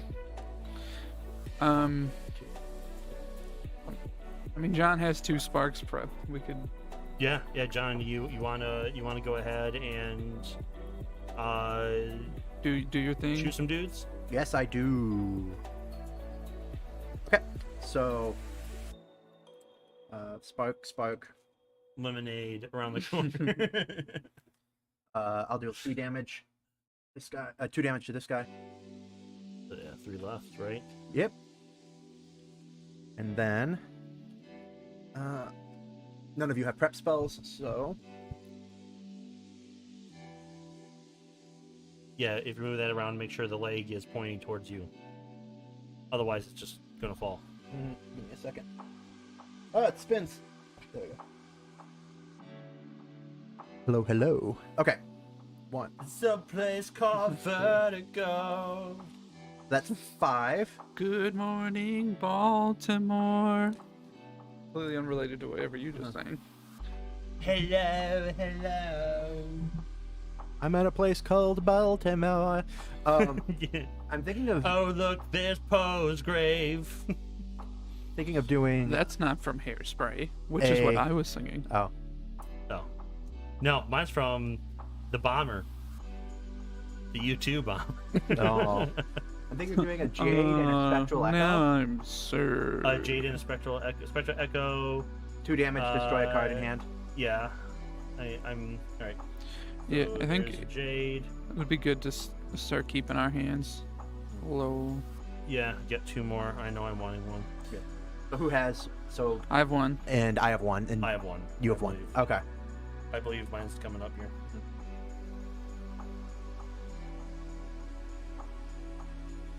Okay. All right, I shuffled them before I started. I moved the 2 Nemesises away from each other before I started shuffling. Mm-hmm. So See, let's that's see your issue. If You that should have worked. put them together. Wild. Well, Who's going first? I already went, so I think someone else should. But I do have. Oh, I didn't grab my hand. Yeah, grab your hand. Make sure it's a decent hand.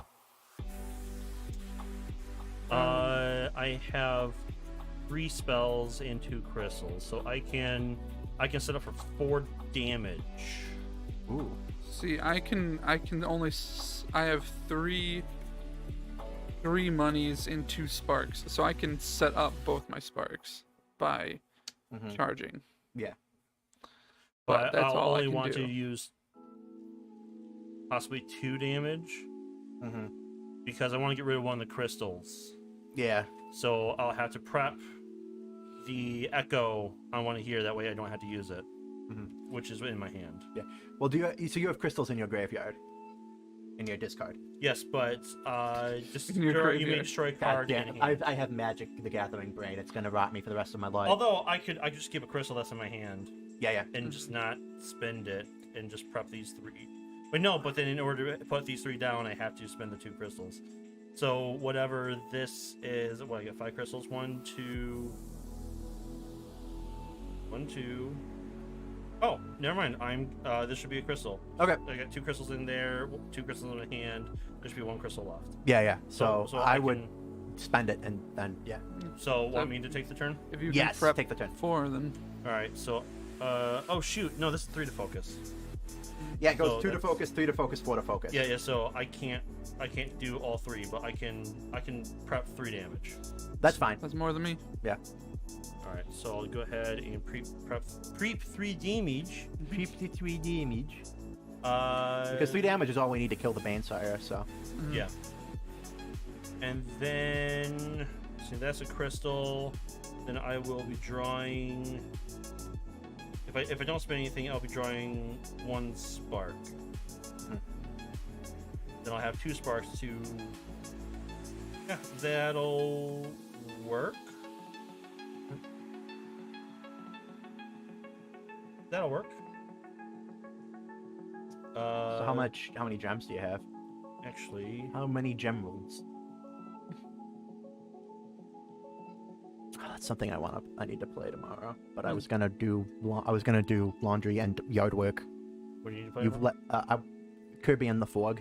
How was that? You know what? I haven't played it yet. I'm gonna spend 2 because I should have crystal here to get rid of with my echo. I'm gonna grab a jade. I've bought too many games and now I'm game locked because it's like I don't know what to play. Right. Okay, that So is my I've been turn. playing a Picross. Is that the? It's a puzzle game. Yeah. It's the puzzle game where there's numbers and you make the picture.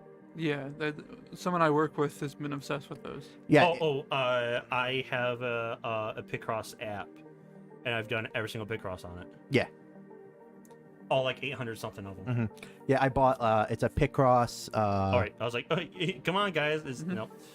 Oh, it's my turn. Wait. Hey! Look at that. So I will deal 1 damage, Mhm.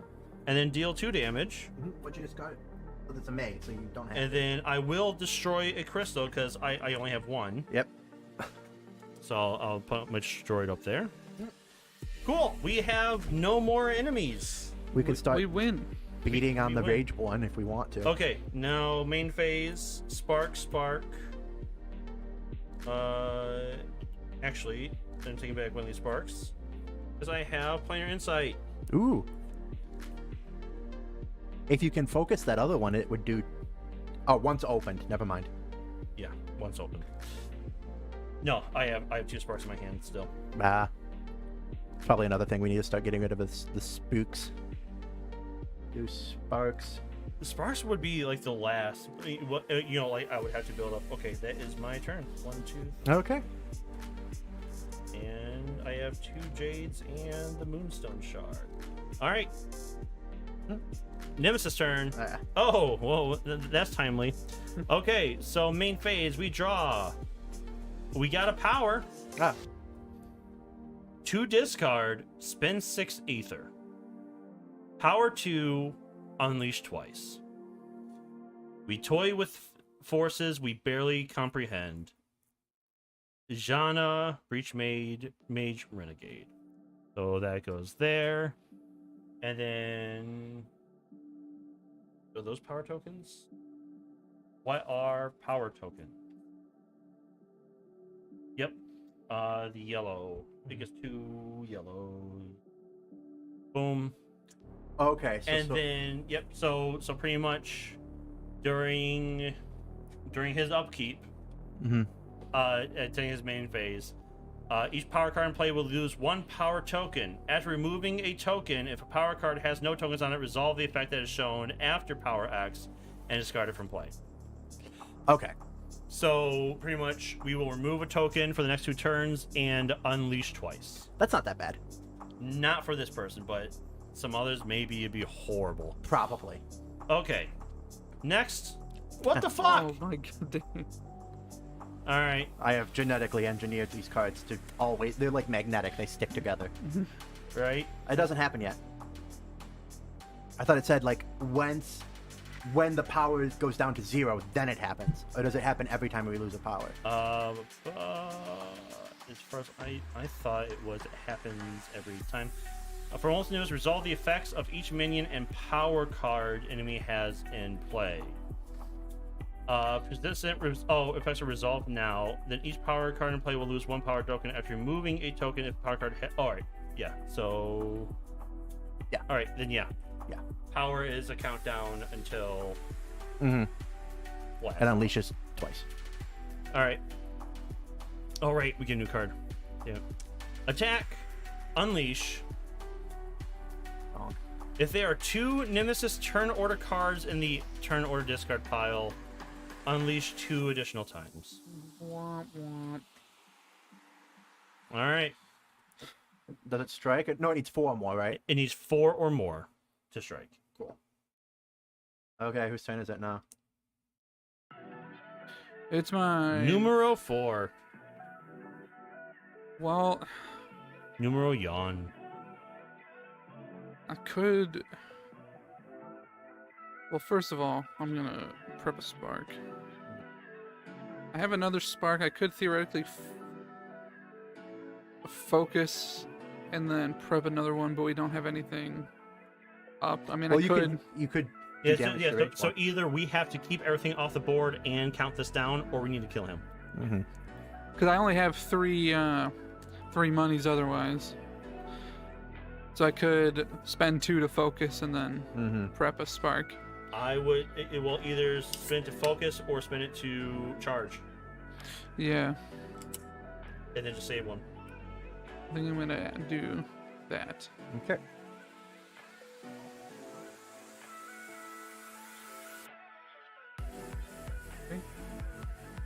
Turnover. Yep. Not quite yet. Draw up to 5. But then yeah, John. Okay. So use the Mage Talisman. Me and James gain 1. I'm going to prep a spark. Spend 2 to open. Then prep another spark. That is my turn. Okay. Draw back up to 5. So it doesn't matter how I do this. I'm just going to shuffle it. It Nothing matters. That's the type of nihilism I like. All right. 3. Ah, it's me again. So, we'll hit the rage 1 for 2. Oh. Hey, James, what's his health at? 68. Oh, you hit him for how much? 2. Oh. Oh. Isn't That's that not nice. great? Fucking game sucks. Okay, and then I'm gonna prep a We're 2/70ths of the way there. echo, spectral echo, and a spark. And then I have 4. I could buy another jade. I'm debating. Do I just?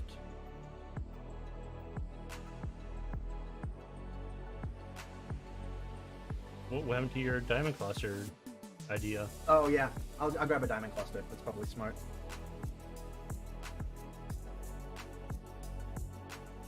And that's my turn. Do, do, do, do, do, do. Come on top of Eileen. Do, do, do.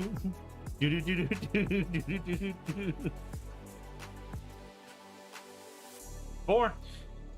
Cool. So I don't have like a lot that I can do. I have a focusing orb, Or a forb. a forb. Mhm. I have 1 monies and 3 spells. So I think what I'm gonna do is I'm gonna focus mine just so I can get a spell out. Oh, you don't want to use spark? Well, I'll use a spark. Okay, because that's first. Do that. And then now it's your main phase. Now you can do everything else. I have focus orb.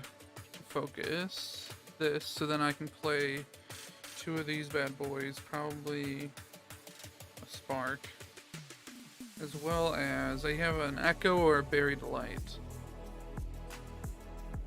What's the buried light again? 1 damage, 1 money. Oh, okay. Or 2 damage, I can destroy a card in hand. Personally, I like that one. Yeah. Buried light is like a him specific, James specific card. Yeah, We don't it get is. it. Yep. Yeah, I'll do that, and then depending on what I have in my hand, I can destroy this crystal. Right. And that'll be my turn. Okay. Goes in there. Drop to 5.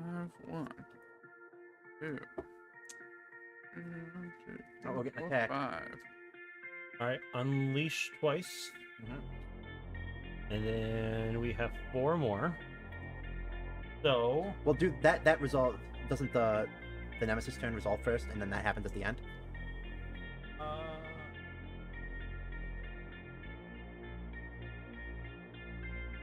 yes, at the end of the Nemesis turn. So this is discarded. Yep, that's discarded. Because we're unleashed twice. Then we have another power. To discard, spend 7. Power 2, unleash. Any player suffers 1 damage. That player suffers 1 additional damage for each Fury token Rageborn has. Okay, well, he has no Fury tokens right now. He is going to have 2. Ah, yes. So, draw a card from the strike deck and resolve it. Mhm. Then shuffle it back into the strike deck, and then loses 3 Fury tokens. Okay. Gravehold suffers 5 damage. Okay. So it takes down to 20, John.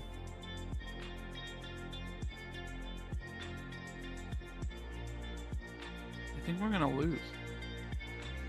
Shut the fuck up, James. Hey, it's my strategy. The strategy still works in co-op games. Shut the fuck up.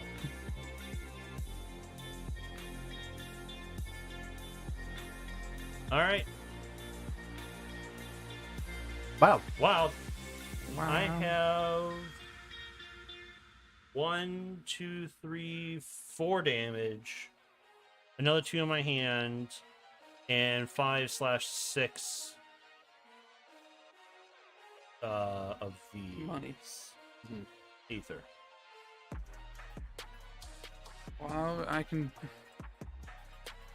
Well, I have to do 2 damage on my turn. But I'll do 3 damage and I have 5 monies. I have Well, actually, it'll be 4 because I'll be destroying one of my crystals.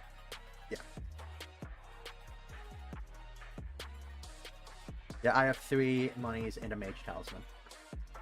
Oh yeah, Mage Talisman again. I do. What's yours? Draw 4 cards. Draw 4 cards. Any ally, so not me, Any- draws 4 cards. Anyone other than you draws 4 cards. Yep.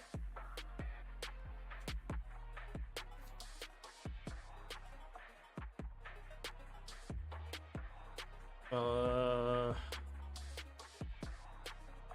sorry, this is 5 damage. Because deal 1 additional damage for each of my open breaches. Yep. Because that one does 4, so 5. Yep. So I have 5. Although on my turn, I don't have to spend this. I could try and pump up the jams.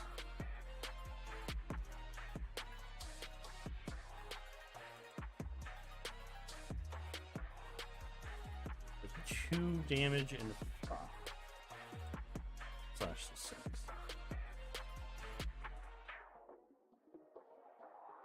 It doesn't matter to me who goes.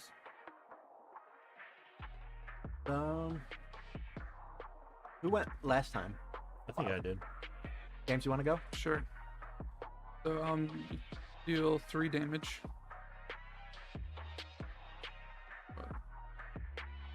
64. Number 64. Then, so I'm gonna destroy crystal. And now I have. Focus that. I have 4 monies.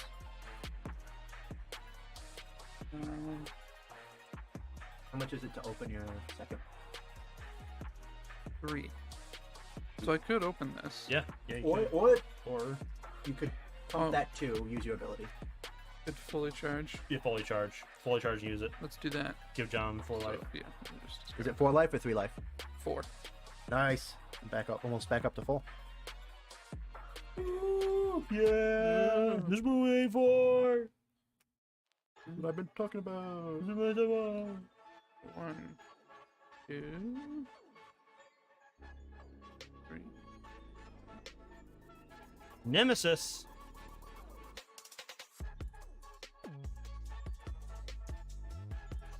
We got an ore.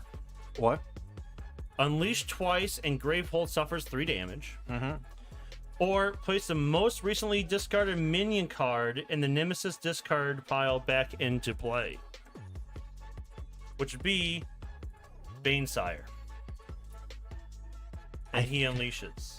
I think the Banesire is the better option. Me too. I think so also. 'Cause I can do 3 on my turn, and Darren can pretty much kill it now. Yeah. Which I think is my turn. Unleash any player suffers 1 damage. That player suffers 1 additional damage for each fury. So, what's That would be discard for unleash 7? and deals 3 damage. It would be any player deals 3 damage. Any player gets 3 damage. Or Yeah. spend 7. Is Darren's turn.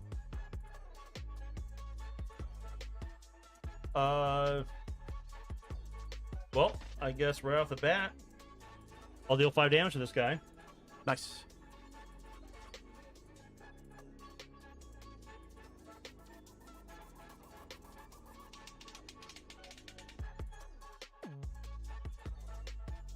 I'll prep up 2 more sparks.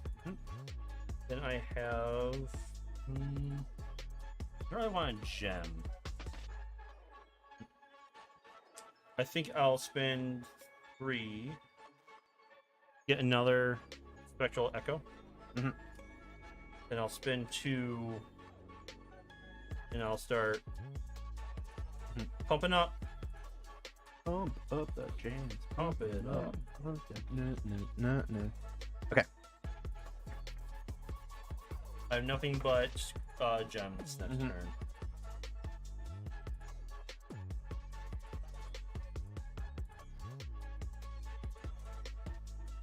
All right, 64 health versus 20. Who will win? Who knows? It could be anyone's For game. anyone's game. 4. James? He'll want kill that thing.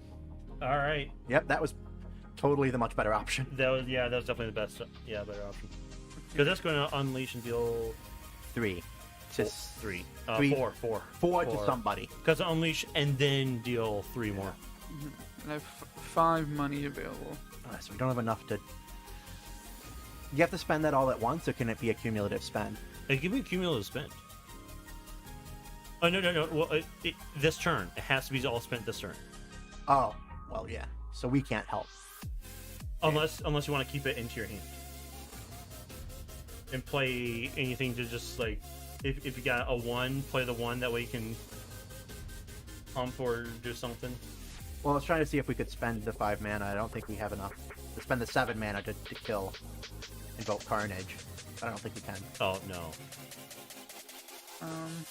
If I 1, 2, 3, 4, 5, 6, 7. If I get my turn before he does, I can. Okay. And if I go afterwards, I'll just pump up and then. Yeah. So, because I might just keep James's health healing engine going and just keep pumping James with the mage talisman I have. I could also get a mage talisman. Yeah. That wouldn't be bad. No, yeah. I was thinking either that or get these. But I think mage talisman is more. I think mage helpful. talisman might be more helpful. Yeah, it would be.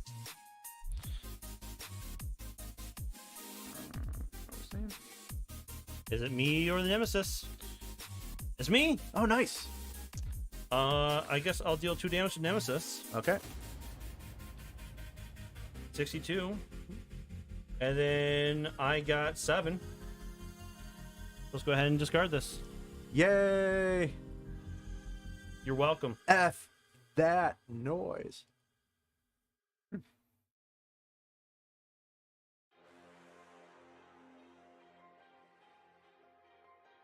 Alright, cool. I'll get one of my Spectral Echo.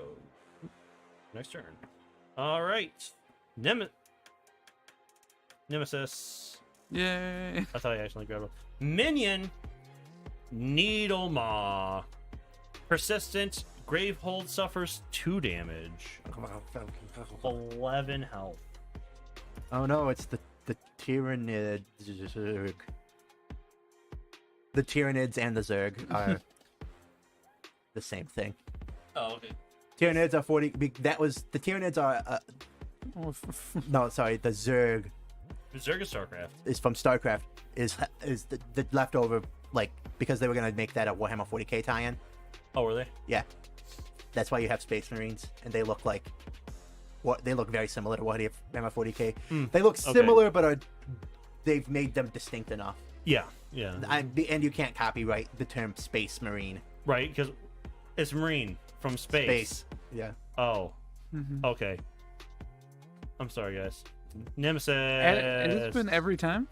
Every time. That's crazy. We might have to start destroying some Focus orbs. with some Forbes.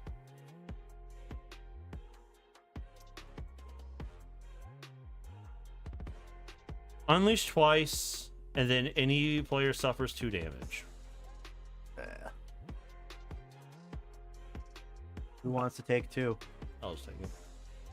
Okay. It's the end of its turn. The players collectively discard the 2 most expensive prepped spells. So this is discarded. Oh, yeah. Oh, that's rough, buddy. Yep. Have you gone this? No. Discard piles I are... have, so then I'll discard mine. Yeah. How this cave has not long ago collapsed is a wonder and a mercy. Nerva Survivor. Also remove 3 of those. 3 of them unleashed tokens. 3 of them that they're unleashed tokens. Mm-hmm. Wild. Wild. John, you can take it, or Okay, I'll take it. yeah, it's either John or me because I have 4 prep spells here. Mm-hmm. 4 spells I can prep. Actually, did you already go this round though? I did. Yeah. How So about, it's either you take 2 turns, John. can you prep stuff? Actually no, I can't. So maybe Darren's best to prep Okay. it. Darren's best to take it because he has enough spells that he can prep some big ones. Yeah. You have enough to focus? No. It's 3 to focus. I have a single crystal, and now I'm going to be getting rid of the crystal Ah. Okay, at my next turn. so that should be my turn. Yep, it is your turn. Okay. James. Spark. Don't you spark first? Oh yeah, Spark. Bring him down to 61, and then. Oh, you're not attacking this thing? Oh yes, bring that down to. I forgot about that thing. And I get a charge. Guaranteed, if I do that, they're all 1 apart. Actually, do you mind if I borrow your one of your spells, Darren? Oh, real quick, let me go over the cast someone else's spells here. Yeah. Because I want to.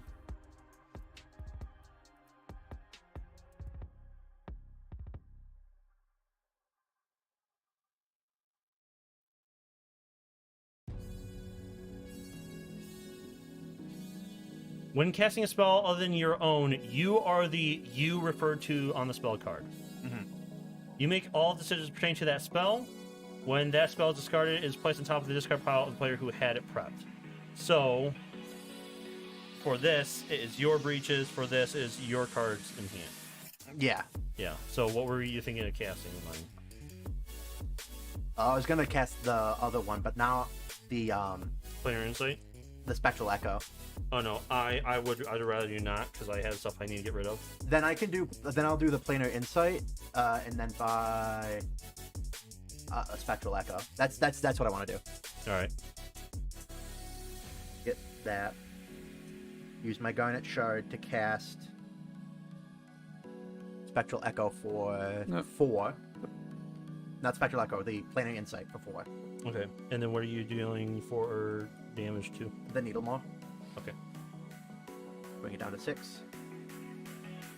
I'm spending 3 shards. 3 shards. Now it's my turn. All right. While John draws up. Wild. Okay.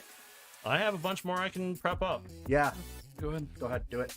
Do it. So first off, 2 damage and I destroy a card in hand. Hey, it's a crystal. Hey. I got another Spectral Echo. And another Spark. Hey.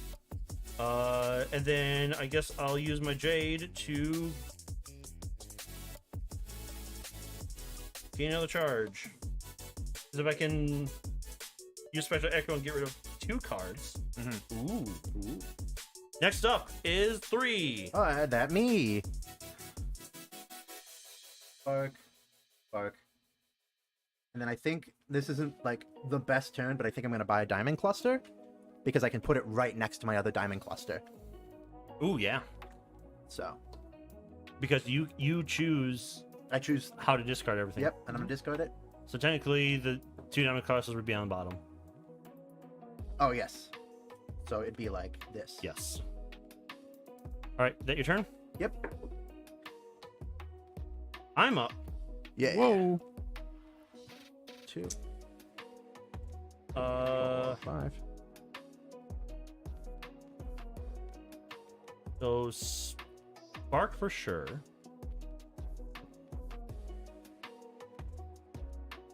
I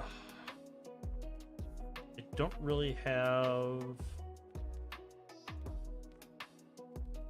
Not sure. I got something I can get rid of in my hand. Get rid of my signature Moonstone Shard. Because it's just 1 or 1 extra if I buy a gem. Woo. Mm-hmm. 2 damage to this. Down to 3. 2 more sparks. And then give myself One closer. Mhm. Nemesis. 2 damage. 16. Unleash twice. The player with the most prep spells discards their most expensive prep spell. Ow. Oh no. Ow. How could this be? For fuck's sake! Take 2 damage. It's just funny. In a very sick way, yes. We have a minion, Venomite. Persistent. The player with the lowest life suffers 2 damage, or any player discards a press spell that costs 3 or more. 9 health.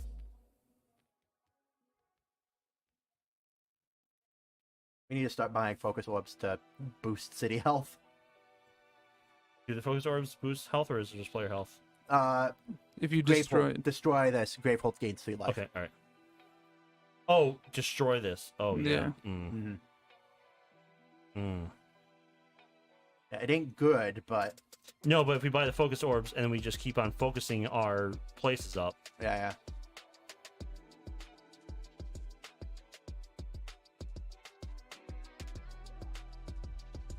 All right, that was Nemesis's turn. He has 3.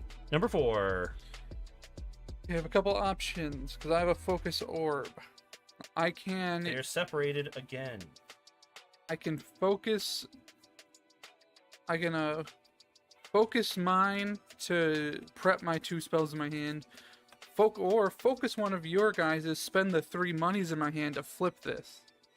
I would say the second one. Yeah. Okay. I would focus Darren. Darren's closer to opening. And he has a planar insight. Oh wait, no, because it's actually flipping this way. This one is also. You can do this one, and this one is 2 away from opening. This one's 3 away from opening. Do you have to open them in order? No. Okay, so then how about I will flip your 4. And I'll spend my 3 to open this bad boy. And then prep these 2. Nice. I'm 1 short from opening that. 1, Yeah, 1, 2, 3, 4, 5, 6. 3, 4, 5. All right. Fuck off. And then the player with the lowest life suffers 2 damage. So that would be me. Mm-hmm. Or Discard. any player discards a prep spell that costs 3 or more. I'm just going to take the 2 life. Okay. Yeah, I think that's Best for now. Cauterizer. When damage is dealt to this minion, reduce that damage to 1. Ugh. Persistent. Any player suffers damage equal to this minion's current life. Hack away all you like, youngling. It will only grow back another whatever that part is. Edelheim.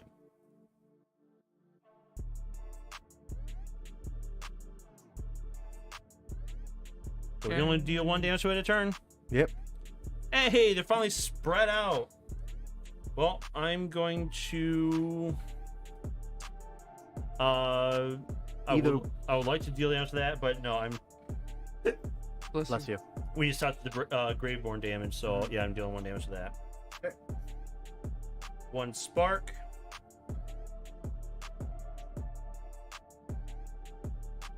Let's see. I'm gonna get a spectral echo, so I want to save the crystal.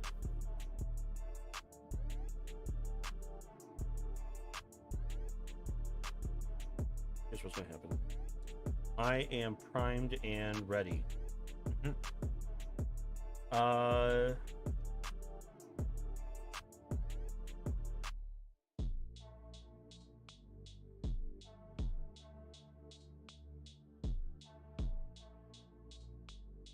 Would you hate me if I used your spectral echo, James? Are you hoping to discard something? I mean, I have crystals in my hand, but it's not the end of the world. It wasn't anything big. All right. Especially if you have a good plan for it. Well, it's going to be at least get rid of the lowest creature there. Get rid of the needle maw. get rid of the Needle Maw, and then I would either deal 2 damage to the middle or 1 damage to cauterize. Yeah, I mean, if we can get rid of that on your turn. And Yeah. then I'd probably say get rid of 1 damage on the cauterizer since that will... Yeah. So let's get rid of the Needle Maw, and then I'm casting that twice, and then remove 1 damage from cauterizer. And then I'm going to have... Oh, I have 2 more. So let me just charge that 1 more back up.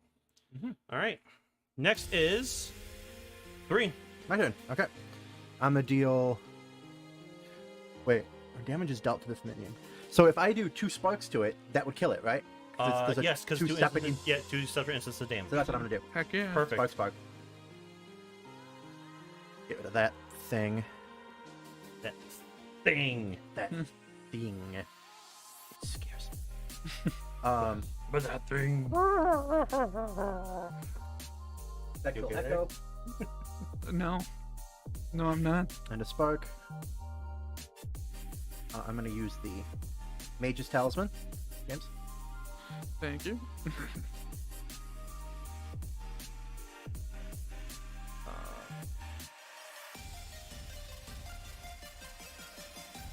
And then I have 3. I can't wait till you can use the planar insight double.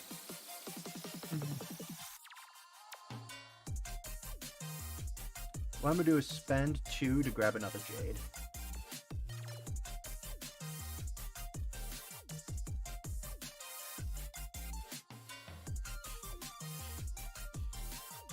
Okay, James. Oh, I've Well, we gotta discarded flip. 4 of my 5. Not necessarily my turn. Oh yeah. Do the Mirror of Nemesis. Nemesis. Player with the lowest life suffers 2 damage. I'm fine to discard Spectral Echo. Okay. I would rather that at this point. All right, and then power blood cry. To discard, lose 4 charges to discard, or power 2 unleash 4 times. Lose 4 charges. That I'll do that on my turn. I'll dump my charges. Okay. It sucks, but Yeah. yours is better. I think both of yours are better. Oh, I'm in the money. I'm in the money. Yep. Your turn. So I have... I'm gonna spark that thing. All right. It's down to 8. I get a very light. I also have a Mage's Talisman. We can make it so John doesn't have to lose all of his charges. Yeah. So John, do you want to go ahead and charge up? Yep. I would actually give it to Darren. Yeah. Yeah.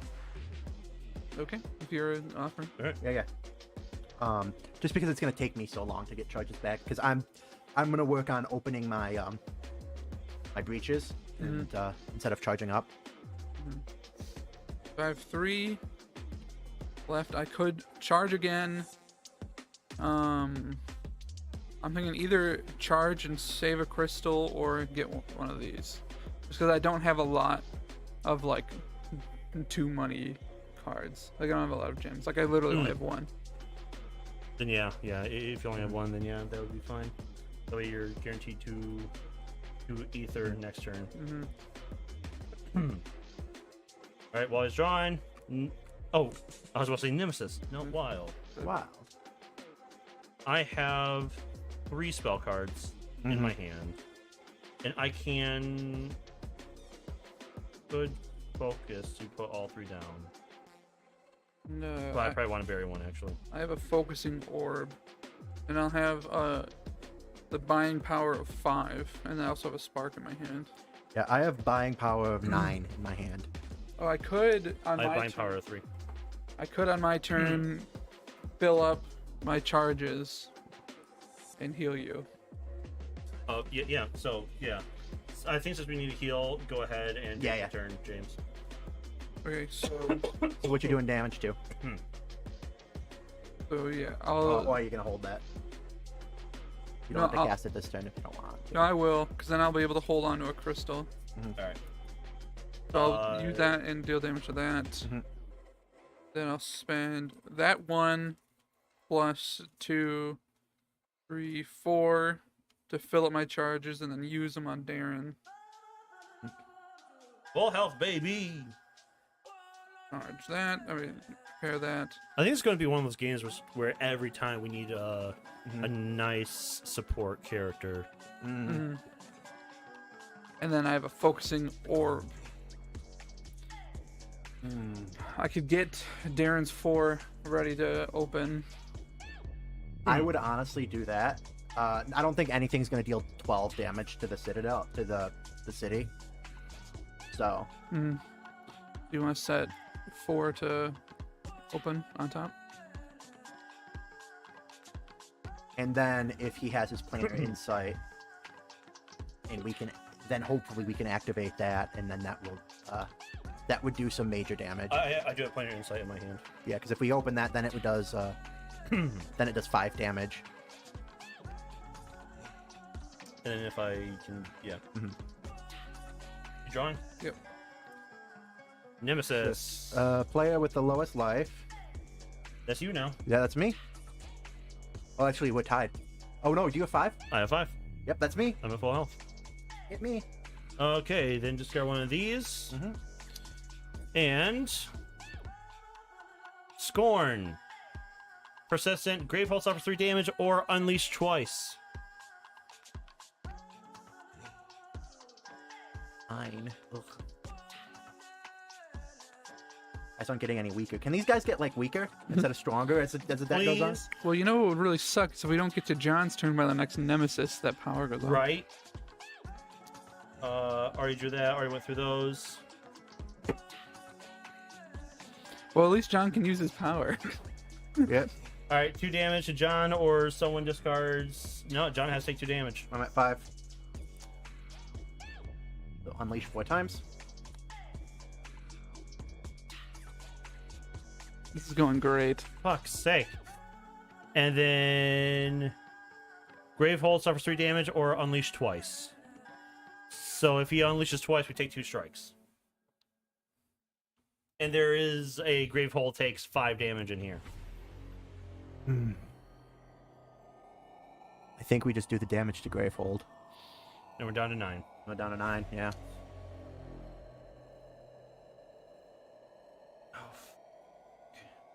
Is he going to strike twice anyways? If my math is right, yes. No. All right, so he is going to strike on 2 separate turns though, because at the end of his turn, if he has 4 or more, he strikes. Okay. So he's going to strike now and strike next turn. Then maybe we want to unleash twice.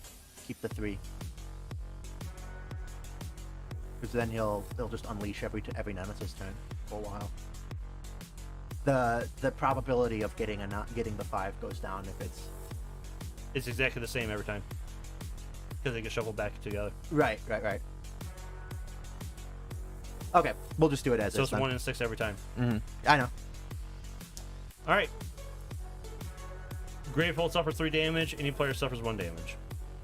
I'll, maybe Darren suffers the 1. Or I can suffer the 1, but I'll suffer 1. since I have the big heal. Okay. All right. Well, we're gonna be, we can all take our turns now. Yes. Fuck's sake.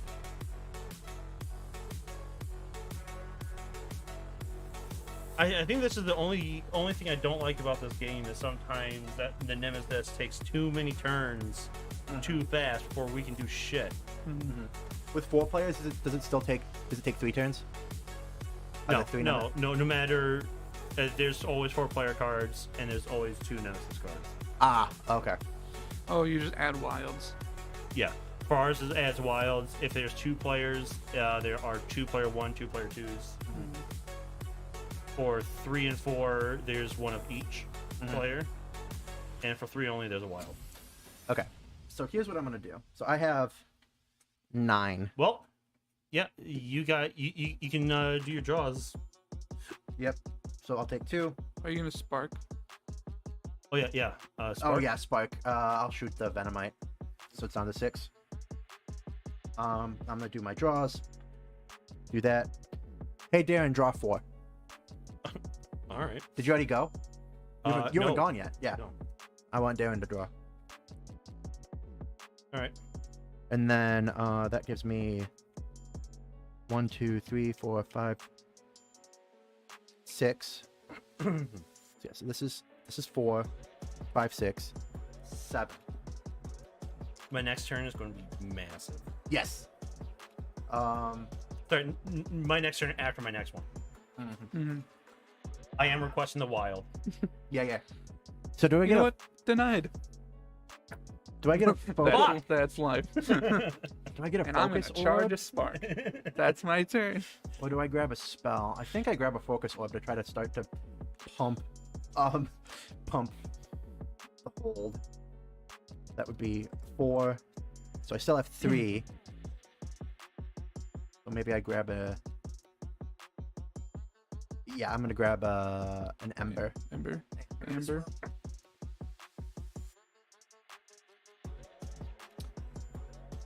Okay. I'm gonna put you guys like this.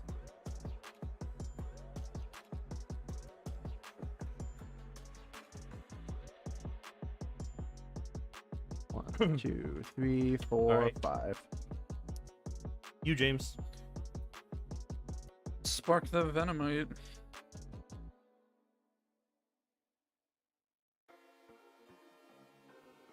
Then prep a spark and a spectral echo. And have 4. So I can I'm either gonna charge twice or grab an orb. I would. Oh. I think Good either stuff. or is good.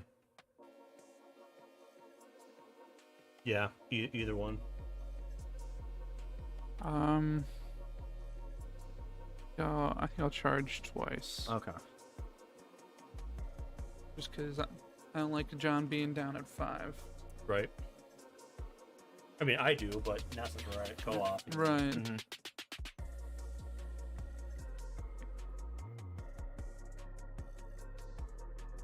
All right, he's drawn. Darren soon. My turn. First off, I'm going to spark the scorn. One. So I was throwing it because I can technically charge up, but I think the better thing would be open my breach. Open. Reach is open. Breach is open. We've been Because, breached. Planar Insight is now going to do 1 more damage. So I'm going to put that on a normal breach over here. And then I'm going to put the Spectral Echoes across like that. Okay. So I got 5 damage and 5 damage. Gotcha. So whichever one next turn, if I am taking the wild, Yes. is dead. Yes, you're taking the wild. So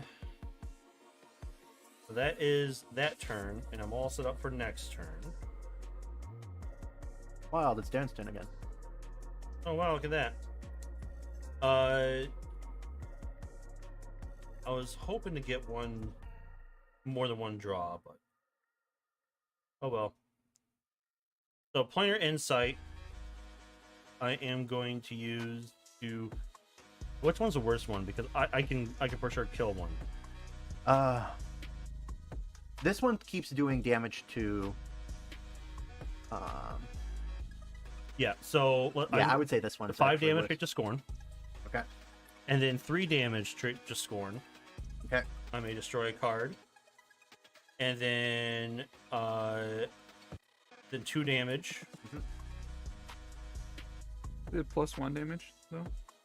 No, that was the one to kill Scorn. That was the one to kill Scorn.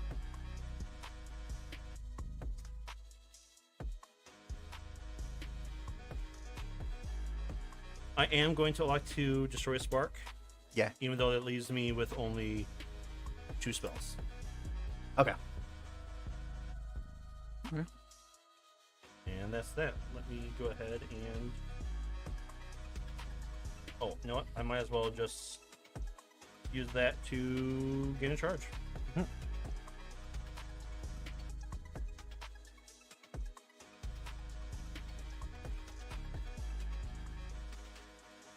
Three.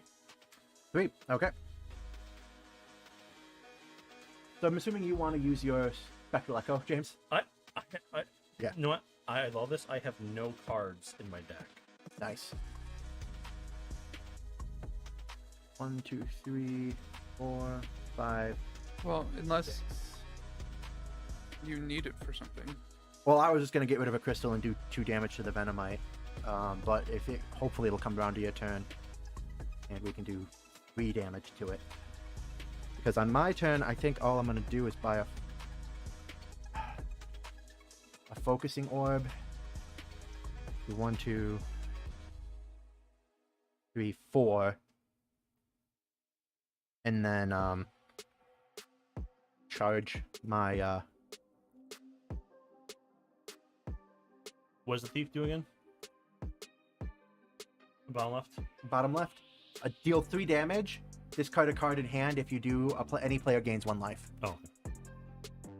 Any player. Any player. Grab a forb, Orb.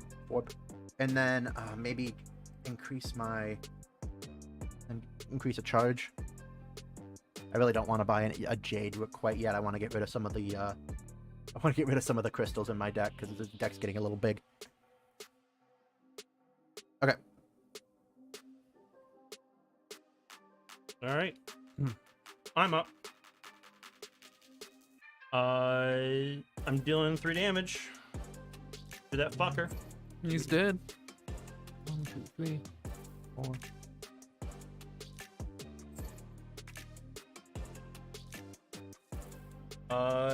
I'm going to set up for next turn. There. And I have 2 things I could do. All right, that's right. I keep on. So I could focus twice, but I think Yeah. planar insight. Mm-hmm. I agree.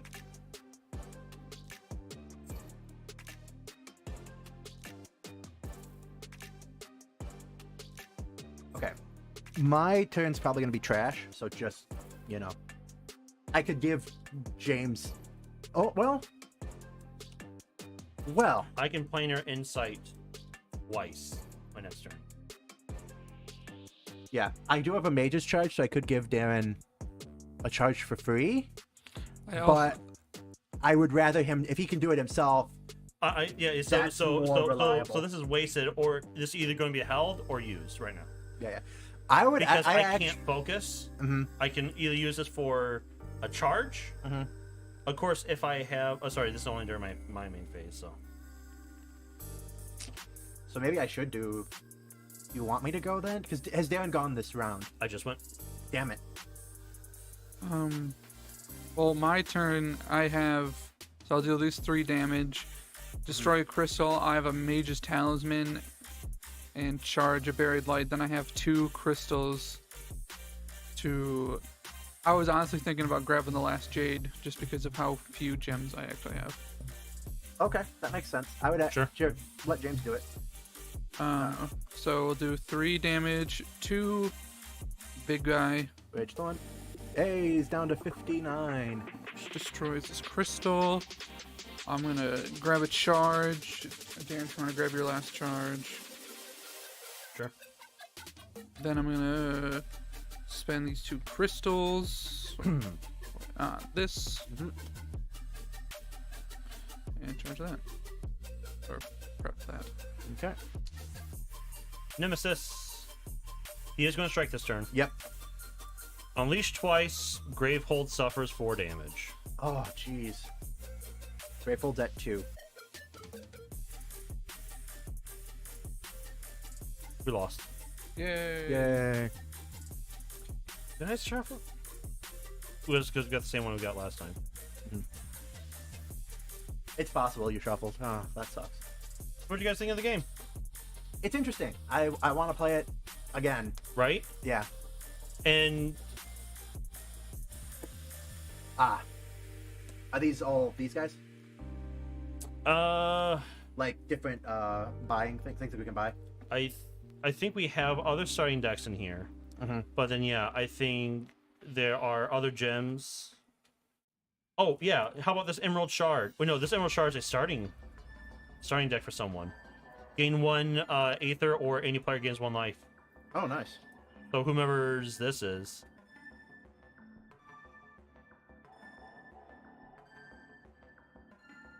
Yeah, and then Amplify Vision, cast, focus your closed breach with the lowest focus cost. Mhm. Deal 2 damage. If all your breaches are open, deal 1 additional damage.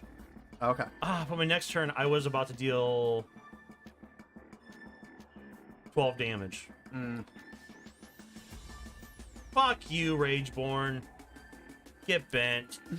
Get bent, Get fucked. bro. Alright. Part out your decks again. Make sure your starting decks are in order again to make it easier for next time we play. Yep.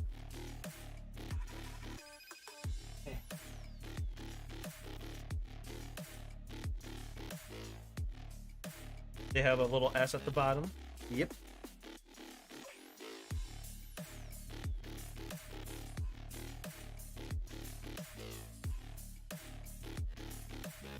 Yeah, this is... I can see why this is rated higher. You know, quite high for a deck builder. I like it. I don't have much... Yeah, I've already said the one bad thing, one thing I don't quite like about it. But there's not much... There's something more I like about it than I don't. Yeah. I think we just got a lot of bad luck. Yeah. Yeah, we got over halfway there. Mm-hmm. He would have been down 38 this turn Yeah. if he didn't fucking die. I think we just didn't use the focusing orbs enough to boost our Gravefold. Yeah, and unfortunately, I didn't get enough chance to use my very slimmed down deck, which I was really excited for, because not many deck builders can you say, oh yeah, I have exactly like a hand's worth of cards. Yeah.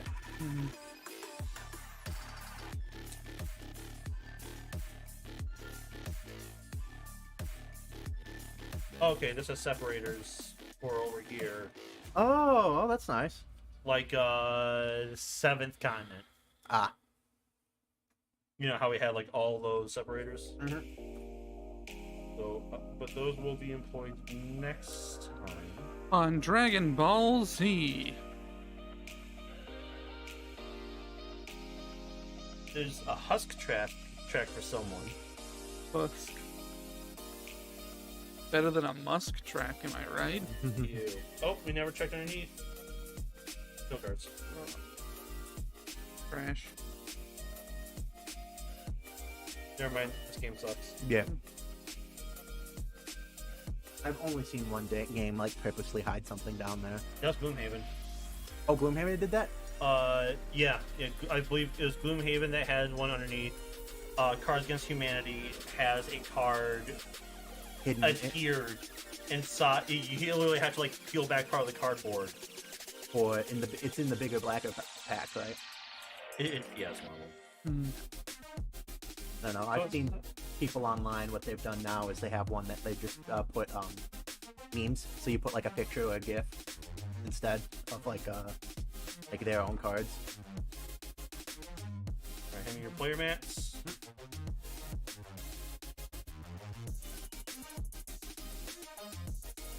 Looks like there are 7 player classes. Nice. Now, it said 6, but I only see 3 enemies. Are there enemies on the back? No. On the back is the, Like the flavor. flavor, yeah. It's like, Horrified, where one side is set up and the other side is what to do. Hand me your breaches. How do you want these bags separated? However you think makes sense. Cool. All in one. Got it. Yeah. I will cut you. Thick. That clearly doesn't make sense. So I started something very interesting yesterday. Are all the cards here up here? Yes. Yeah, I sorted mine out. I started learning Unreal Engine. Ooh, How's that going? I'm sorry. Because James and I have a game idea. Mm-hmm. I'm sorry. Yeah. Pretty unfortunate. Where Where are the other of these? card decks? The other one? Just You're number missing two. one. I have number 2 is somewhere. Got it. It's right here. You're missing one, which is 2. Mm-hmm. So which one is it? Are we Mhm. missing 1 or are we missing 2? Yes. What do you mean, yes? Who's the guy on first base? That is correct. First base. But it is going slowly. Mm-hmm. But that's because there are 30 hours of videos. This was a pack I bought off a Humble Bundle. And it is a 5-project reference card, please. It is a 5-project here's how to use Unreal. Okay.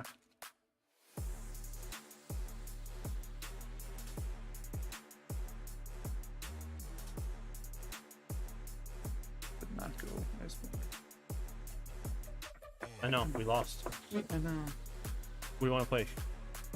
No. Not like feeling super hot. Well, it's because you're feeling super hot. Yeah, you need more self-confidence, John. You're hot. Thanks. And I say that as your brother. Oh, no. Oh, no. This is going full sword art online over here. So I'm fine to like if we just want to chat for like half an hour and then call it. We could talk. We should start running by our like ideas for the plot and seeing what people think about it. People being John. Yeah. So you're gonna just tell me your game idea. Well, So we can have do this that. idea.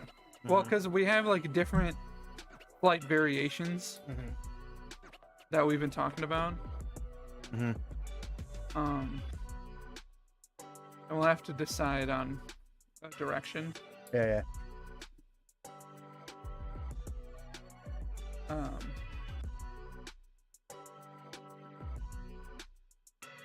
I know it's super secret, but you okay with me starting to talk about it on stream? So it's essentially an escape room game. Oh, okay. And the main idea, like the theme, is that this escape room company is like slowly taking over a town, like subtly. Like it's like the first level would just be like a normal escape room, and then you're like the second one is like the local bar. It's like, oh, that's weird. This got turned into an escape room. Oh well, that's kind of cool. Oh, the local grocery store is now also an escape room. Along with the police station and fire department. And wait, this is my neighborhood. How this is an escape room now? What? How, like literally, the houses have been turned into an escape room on the street. My street's an escape room now. And so on. So yeah. So from what I imagined is first off, because we went and did an escape room, and then we saw the local town hall or city hall, and then Jen's like, "Oh, that'd be great," because it had like a atrium at top, like a square with windows on all sides. It's Yeah, like, yeah. oh, it'd be cool if that was the escape room. You go up to the top, the glass, and then like you look down at the bushes, and then there's a code for one of the locks or something like that. Mm-hmm. And that's what kind of the starting idea for this like theme, where it's just like, I don't know, like normal buildings, like whole buildings have been turned into escape room. Yeah. So the two like thematic ideas that that branch off for this is either this is actually happening where this company is actually taking over buildings. It wouldn't be the thing that we came up with is it's not technically as malicious as it sounds. Like the town like signed up to like test the escape rooms. Yeah, they're just overstepping their bounds a bit. Yeah. It's malicious, not malignant or something like that, right? Mm-hmm. It's like definitely a late stage capitalism corporation. Yeah, Where it's like, you know what? We're doing really good. We're just buying up all this land. Like they're not like somehow magically taking over these buildings. It's like they've legitimately legally purchased and are turning them into escape rooms. But it's just like what? Yeah. So either that's very much legitimately happening and that's like the story of the game, or my idea was, so if you imagine in the first area of the game, you walk in, there's like you see like a closet off to your side. That's incidental to the beginning of the game. You just like keep going. Yeah. So you get through, the story kind of plays out the same, where it's like, oh, there's like this, you know, other buildings are becoming escape rooms. Oh, there's like houses that are escape room, and you go through this big thing at the end.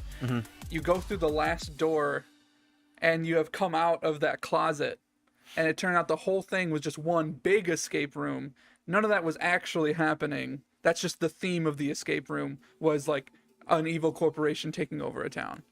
I mean, that would be kind of silly, because of how like It'd be big. It's like a big complex. Yeah.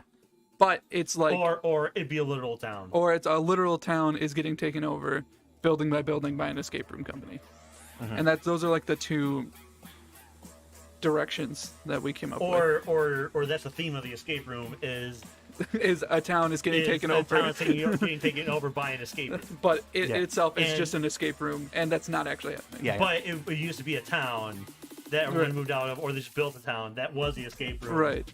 And like you could theoretically, we could zoom out and you could see the layout of here's like the main building, and then there's like a little pathway to another building, and here's like a neighborhood facade that was that the houses, and then here's like the other buildings. It's like, but so it's like legitimately laid out in a way that could exist. Like it's not like unrealistically big. Like if you think of like the Renaissance Festival size, Okay. like it's a realistic, like a place could own this amount of So you're land. It's kind just of a like few you're acres. kind of like a unreliable narrator in that situation, because it's like your character's acting as though this is like happening in real life, Well, or we're- it's like a silent protagonist. So Yeah, so you're letting the player think. I'm not sure, because I am not huge on the idea of like the character knows what's up but the player doesn't, because that just feels cheap. So that does kind of make that more difficult, because we almost would have to have that be the case. yeah. Well, for it to be that kind of funny, kind of big reveal at the end, you have to. Yeah. So I mean, I'm more or less okay with that.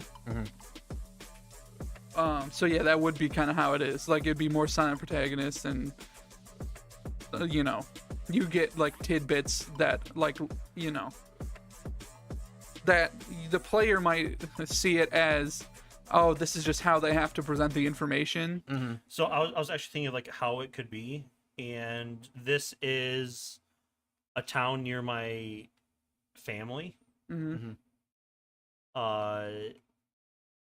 And this is the downtown area, right? I'll show you here, John. There's houses all over here. Then there's like the public library and just some regular downtown, very narrow and deep buildings. And then I think there's a movie theater around here and stuff like that. So I was like expecting like literally this would be the whole entire game size, and maybe instead of like over here could be some larger buildings, right? Like that would be like the size of the game. Yeah. Just like a square mile. Yeah. Right? Enough to be able to fit in a lot of escape rooms. Yeah. Because how I figured it would be is maybe in that square mile, maybe for the actual launch of the game, there'd be like 5 well-built escape rooms. One that like we went to, or you know, a couple like we went to, and maybe 1 or 2 houses that got converted into escape rooms. Like, oh yeah, this is kind of a neat little and then onto there we would just convert more and more of the city into escape rooms until the whole thing is just nothing but escape rooms. Yeah. Except your house, and then maybe at the end your house turns into an escape room. And then my end, if this is possible, if we do end up getting to the very end, and let's say the escape room headquarters is there, we could have an actual building in there, the headquarters, and it could be on the edge of town. That way throughout the game we can build it larger and larger. Or you know, throughout the updates we can build it larger and larger. You get to you finally go into the headquarters past the main lobby, and then at the end it could be like, oh, you made it to my office, me, the CEO of this escape corporation. Okay, if you can escape my room, we'll leave town. And then you do it, and it's like, thank you for trying our malicious escape room company escape room. Escape room. Like, no. Right. But then after that it'd be like, thank you for trying this, here's a key, or here's a key card to get into our new prototype escape room. And then it would be a procedurally generated escape room. Procedurally generated, or you could do mod tools so people could mod the game. Right, but I think procedurally generated would be easier to do than modding. I don't know, it's Unreal Engine. It is Unreal Engine, but I don't know how to program modding. Right? How to allow people to do assets. And also at that point, I don't know if it would fit the theme. I mean, it kind of would, but I would kind of want to make a whole entire editor. Hey, you guys can, you know, here's the files to interface with our game. Go ahead and do a Steam Workshop. Yeah. And then, you know, for that, because I don't know how modding would work.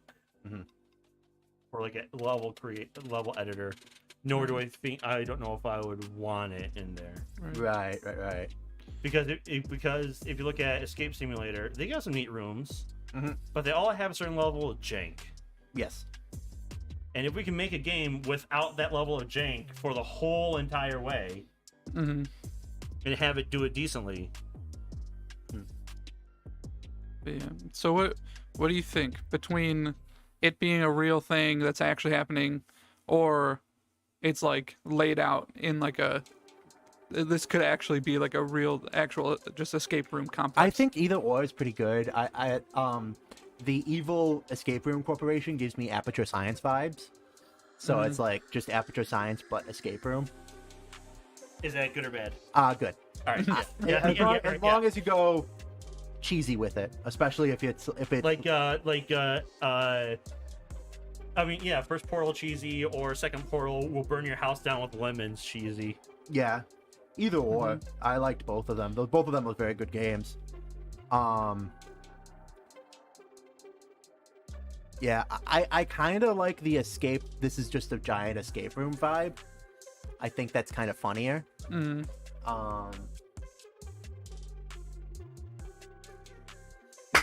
like if we can, because we could do the trick the player thing and like have it seem like oh, you gotta hurry, just your whole town's been taken over, and the player will think like just like at the escape room we went to, like zombies are attacking. exactly. Let's go. So the player will think, oh, this is just how they're presenting that information to us because it's a game. But it's like, no, this is how the escape room is presenting that to your character.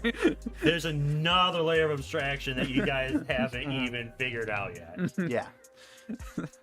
And just like you just zoom out, there's walls. It's just like there's a big parking lot and a bunch of people are like walking in, like having a good time. Yeah. Yeah. At the very end of the game, there's like a queue out the building. Yeah. It's like current record, 5 weeks.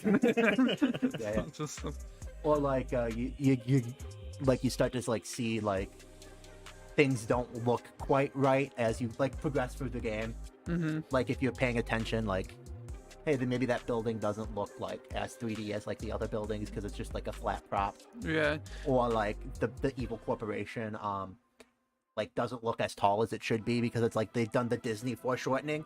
Oh, Where, where the actual building's like 2 stories, but then they have this massive like plywood structure Yeah. that goes, or like frame that goes up 5 more stories. Yeah, or like, you know, it goes up like a couple more stories, but what they do is like when you're closer to it, they like normally it's like 10 feet for a story, but as you go up, like there's like the first 2 feet the first 2 stories are 10 feet, then the other one's like 9 feet, and then 8 feet, and then 7 feet. So it looks like when you're close by, it looks, oh wow, it's really tall, but it's not as tall.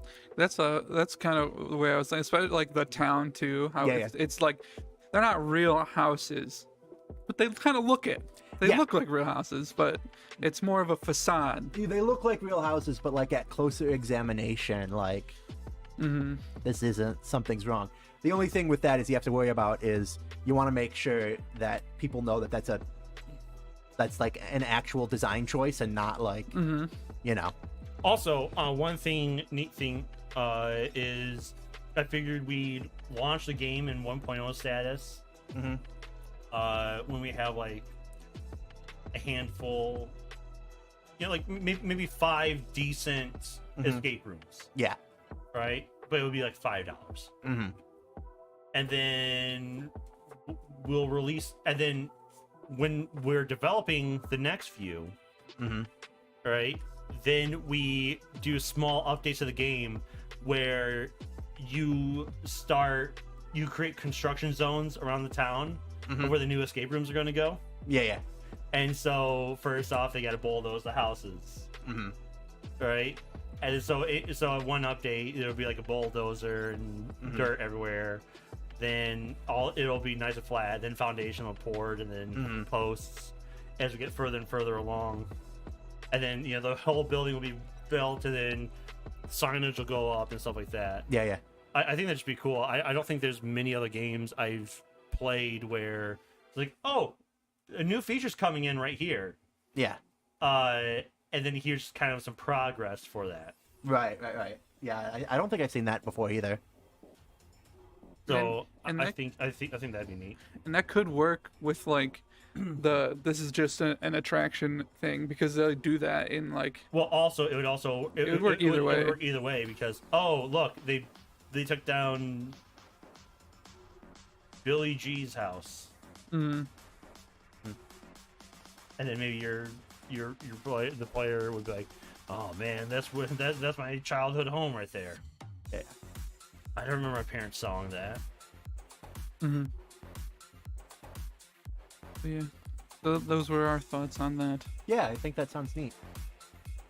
And then ideally, I don't know if we will be able to do this, but for VR and PC Yeah. / Xbox / PlayStation. Those are going to be harder. VR PC is pretty easy. Well, no, not so VR and also PC. Yeah. So you'd be able to get it on like Oculus. Yeah. And you'd also be able to get it on Steam to play with a controller, Right. not a VR headset. Yeah, I think those two are like 100% necessary because not many people. I don't think as many people have VRs. It's increasing. Also, it might just be some tweaking because what is an Xbox? It's just a PC. Yeah. You know, all these things are like there's games released for Unreal Engine on all of them. With Unreal Engine on all of them. Right? Yeah, yeah. So there has to be a way we can release to them. I just don't know how. So yeah, and then it's like, okay, yeah, we got 7 solid escape rooms. We'll set it up for $5. Yeah. Then now we got 15. We'll bump it up to 10. But then everything else will be an update and not actually a DLC. Right. So the earlier you buy it, right.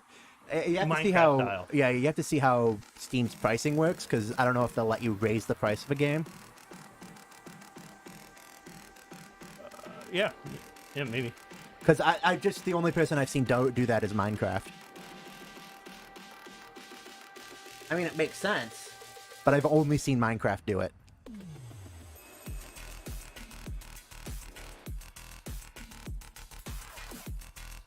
Oh, not stream pricing. Yeah. Because I know in certain you can't release there's weird laws that has to pertain to pricing, especially in Europe, where you can't set a sale price if that's not because the other way you could have done it in the US is have it for $10, but it's always 50% off until you get to those games. But the problem is you can't do that in Europe because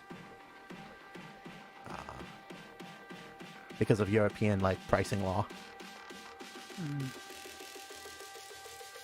And Australia. I think only the United States has that.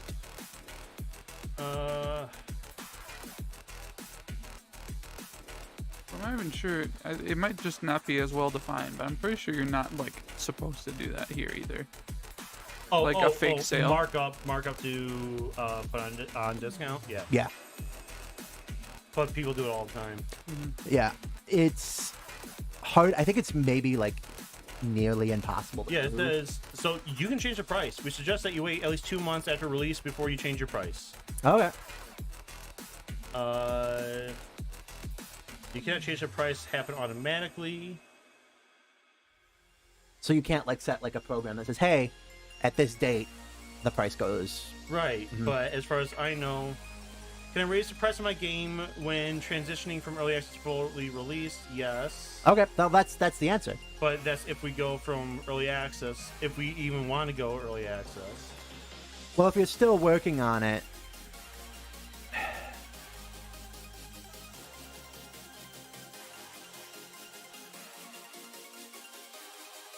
I don't know.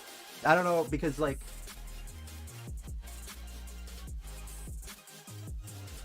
whole games as service early access thing has just just fucked up everything right, works. yeah. But I'm not planning on this as a service because this wouldn't be as a service. Right? Well, No, it kind of is, but it's saying, hey, we're planning on this isn't quite as a service. This is, hey, our game is worth this much right now. This is a early adopters fee or something like that, right? Yeah. It's like the Kickstarter, right? discount. But then wouldn't that be considered early access because you're still working on the game? But and then when we release it, the full story may not be there, but it would have full functionality of what we have. right. Well, that's technically what what is that? Power Washer Simulator. That's all Power Washer. Power Washer Simulator is considered early access. Yeah. And it's fully functional. Actually, well, they added later functionality. I don't think they were meaning to, but I think that's just because it became more successful than they thought it was. I would rather just say, hey, the 1.0 release is this. And it's worth $5 right now. Yeah, if you yeah. add more, it's worth $10. But Yeah, yeah. if you had bought it at $5, You get the stuff for free. it's just an update. Yeah, yeah. I mean, that works. I think that's fine. if that's doable, I'd rather do that without it being. I mean, if we had to early access, I guess we'll do early access. Yeah. But I'd rather not. Yeah. Well, I'd rather us like make everything that we plan on making and release it. I mean, ideally, yes. Especially if we're not like spending all of our time doing it, we can just take our time with it.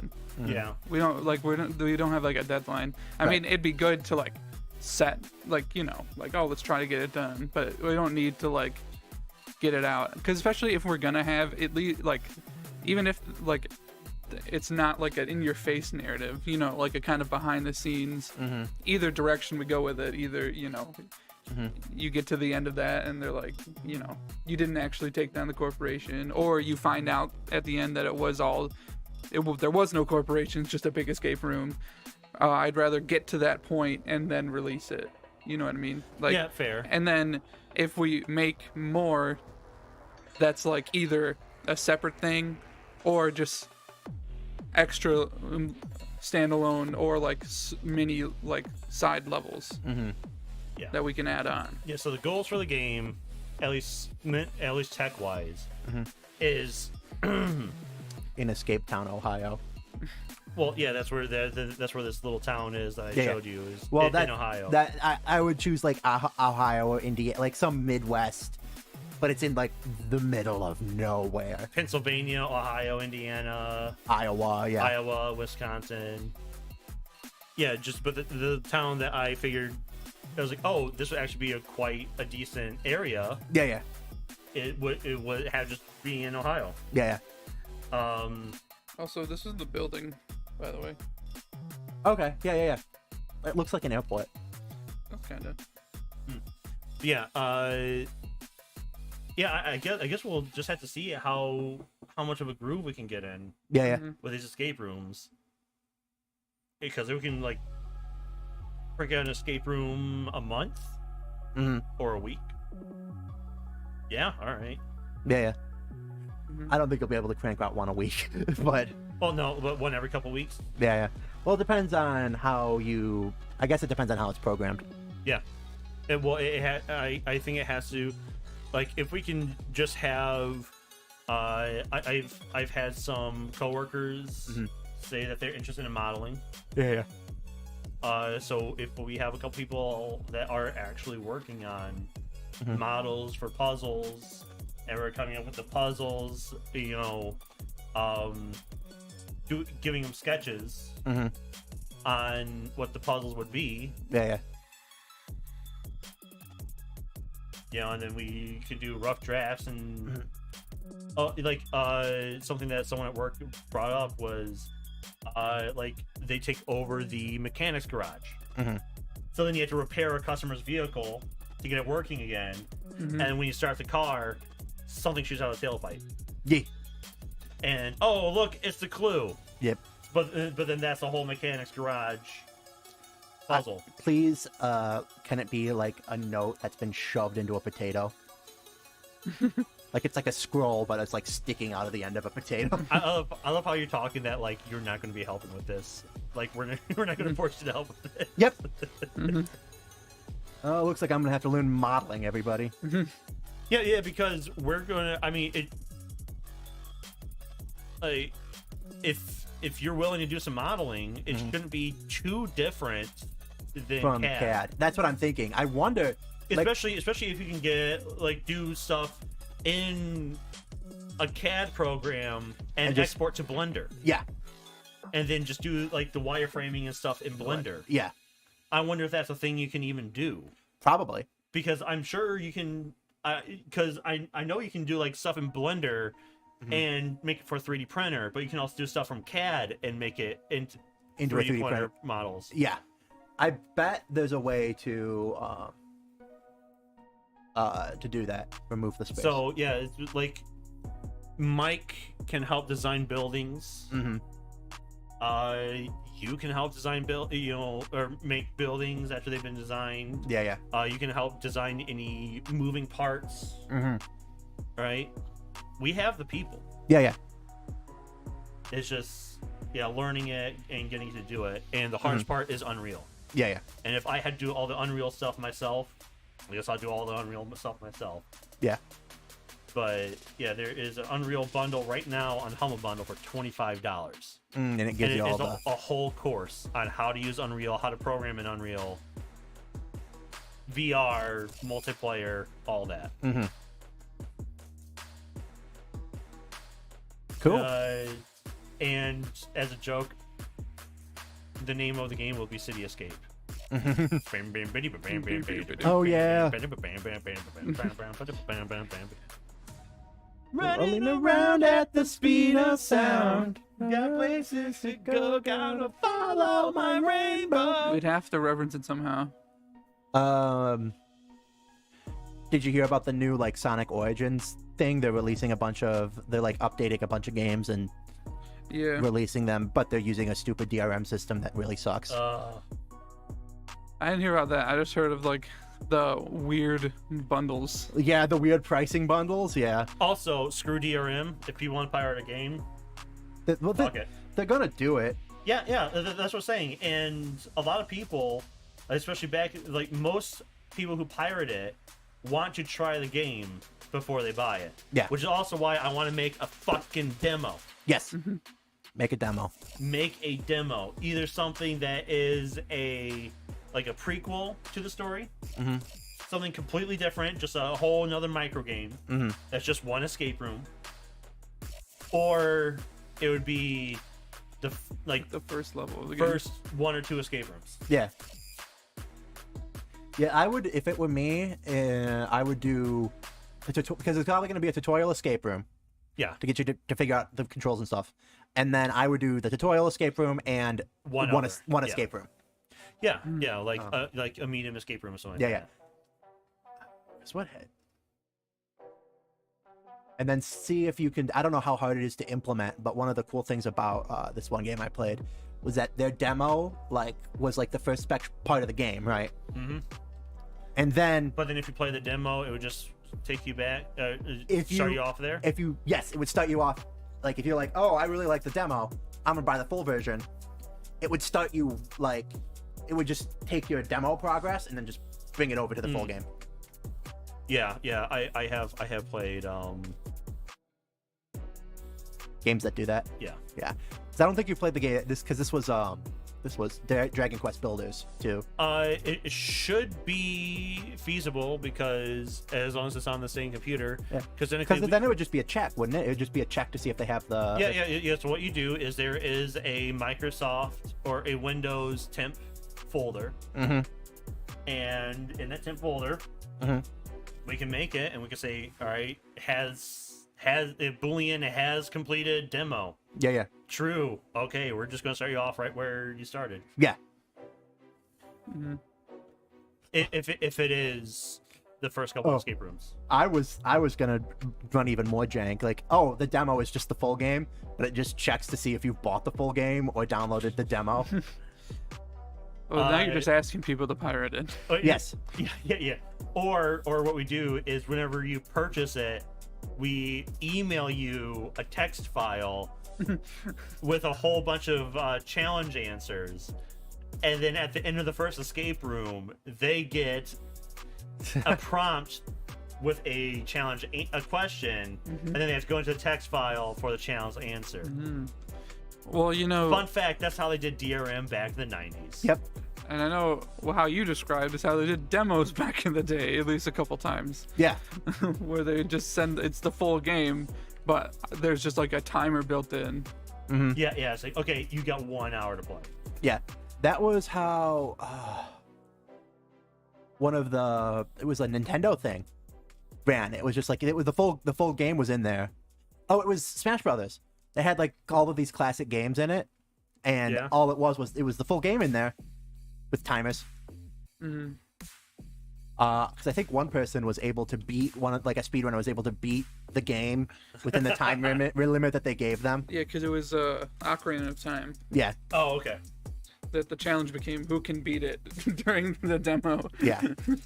Well, I know there's one speedrunner that because you got 2 hours of playtime. to be able to refund stuff on Steam. Mm-hmm. So his goal is to start off a brand new Steam account, buy the game, get all achievements, and refund it. That's really funny. Well, and I find that fine because he has to buy the game yes in the first place. Yeah, he has to buy the game, and then if he doesn't make the 2 hours, he's stuck with the purchase, but then he gets his money back Yeah. if he's beaten it within the 2 hours. Mhm. So there's one other thing. We're also planning on making that program for streaming. The chat program, the one that will control the scenes for races, Oh, okay. or have custom commands and whatever, and just try to start thinking about other viewer participation that might work with a custom. Oh, okay. Yeah, I'm trying to think because there's the Because technically, eventually, we could get this hooked up to either video games, like ROMs themselves, or actually emulators. yeah. So we could have it that way. If you're a follower, you get like 1 vote an hour, but if eventually you're a sub, you can get 1 per 10 minutes. And then you can vote to have someone's emulation speed for 15 seconds or a minute. Yeah. Or if it's like like you could even double it, like double it. one of them. Yeah. Oh yeah. Like a save or suck moment. Yeah. It's like, okay, you're doubling it so you can do even better and get ahead, or depending on the game, you just it's a fucking platformer. die. It's mid jump. I'm gonna speed their game up. Eventually, that might be able to happen. We can make plugins for the emulators. Yeah, because I know there's a program like that. I forget what it's called. Crowd control. Yes, that's it. Crowd control is on a game by game basis. Which I'm not against.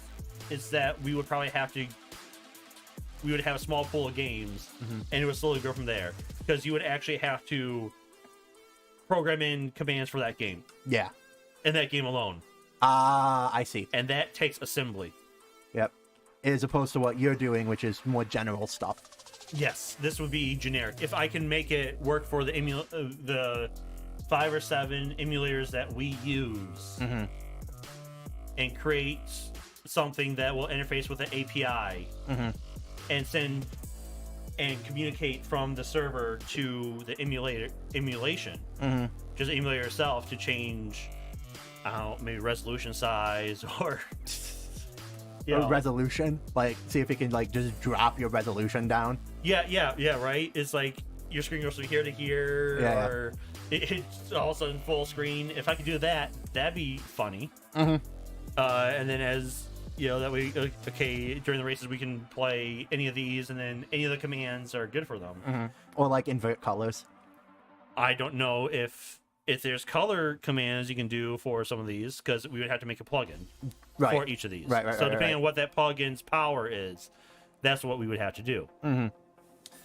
So that's at least basic what I can think of is we make a plugin for the emulator itself to communicate with the server, and the server will do all the calculations, send commands to whomever's emulator, and then it's like then people can vote. That'd be something you could do with like channel points or bits and stuff like that too. Yeah, of course, since we don't have any of those, I would just make it just whoever comes in can just do like exclamation point John space slow. Yeah. And then every 30 seconds it'll be tallied up, and then right, or every 5 minutes it would be tallied up and then done. That way it's not too often, but it happens enough. Or like it does like every like so often, like it'll go like, we're gonna slow down someone's game. Who? Yeah, Pick right. someone. Yeah. we're gonna speed up someone's game, or do X, Y, or Z to someone's game, and then you just vote. And then if there's parity, nothing happens. Like if it's like 1-1-0-0, nothing happens. Or they both. or they both. Yeah. Or randomly picks one. Yeah, one of the two winners. Yeah. Random number, or whichever one's greater. You're fucked. Yeah. Yeah. Start thinking about other things that we might be able to do with it. Okay. Because the main thing that I want to do with it is, of course, scene switching. Mm-hmm. Which will either be a plugin for OBS or a client program on my computer Mm-hmm. that will receive stuff from the API. Mm-hmm. I think also thinking of throwing in Google Translate. Mm-hmm. Because Google Translate API is free for 500,000 characters a month. Oh wow. Yeah. So every message that comes in, it could be like, all right, send this off. Is this English? No. Translate it, give it back to me, and then it can automatically translate into chat. Yeah. So someone can type in Vietnamese, we send it off, it gets translated, and then we get a rough translation back in chat. Nice. Mm-hmm. Excuse me. So I'm thinking about making a big purchase. What? I don't know. I haven't decided because I'm deciding between two different things. Mm-hmm. Because we were talking about it on Easter. A wife? Yes. A wife. And Russian brides are on the sheep right now. Yep. that's this economy. You just got to get them out of the country, and then You could manage that. No. Which I mean, someone might be in Ukraine right now, so. Mm-hmm. No. And it's some sort of electronic percussion instrument. Like that. Yes. Either a drum set, keyboard like electronic marimba, or Do they have electronic marimbas? Yes, they do. And they're really cool, but they're really expensive. Isn't that just a keyboard? It is like a keyboard, but you play it like a marimba. Okay. So yeah, that's like bottom of my list, just because pretty much anything you can do with it, you can do with like a synth. yeah. But it's more. There's like a few different things, and because like with like the good ones, like the weight of like your stroke, and so you can play it. It is technically different. Or something that I just recently found out exists is an electronic hand drum. Hand drum? Like a djembe or a bongo. Oh, okay, all right. And the one I found it seems really cool, and is kind of the way I'm leaning, just for my like what I would need to use it for. And like the fact that even though I can't really play it right now, I do have I own a drum set. Like I have access to drums right now. I don't have any hand drums, and I wouldn't want to buy any right now because I can't really play them. Also, if it's electronic and it's actually also MIDI controller, it is. You can hook it up to Ableton, and you can throw 808s on that. You can, and I could play. I mean, you could hook up like a drum set. It has drum sets built into it, and stuff like that. So for what I would use it for, that's honestly even the most useful for me right now. How much are those? A lot. No, Like, really, I just see this one for $250 for a electric marimba. About 4 times that much. Oh yeah, that is a big purchase. If you want, it's the Roland hand. What do they call it? The one I'm looking at. I also spent my tax money on a big purchase. I paid off some debts, but then I also got that thing, Yeah. the microphone. Oh, nice. Oh, that's the one that everybody uses. Yeah, the that's good what one. everyone uses. I was like, fuck it. I'll end up buying it anyways. Yeah. Fuck it.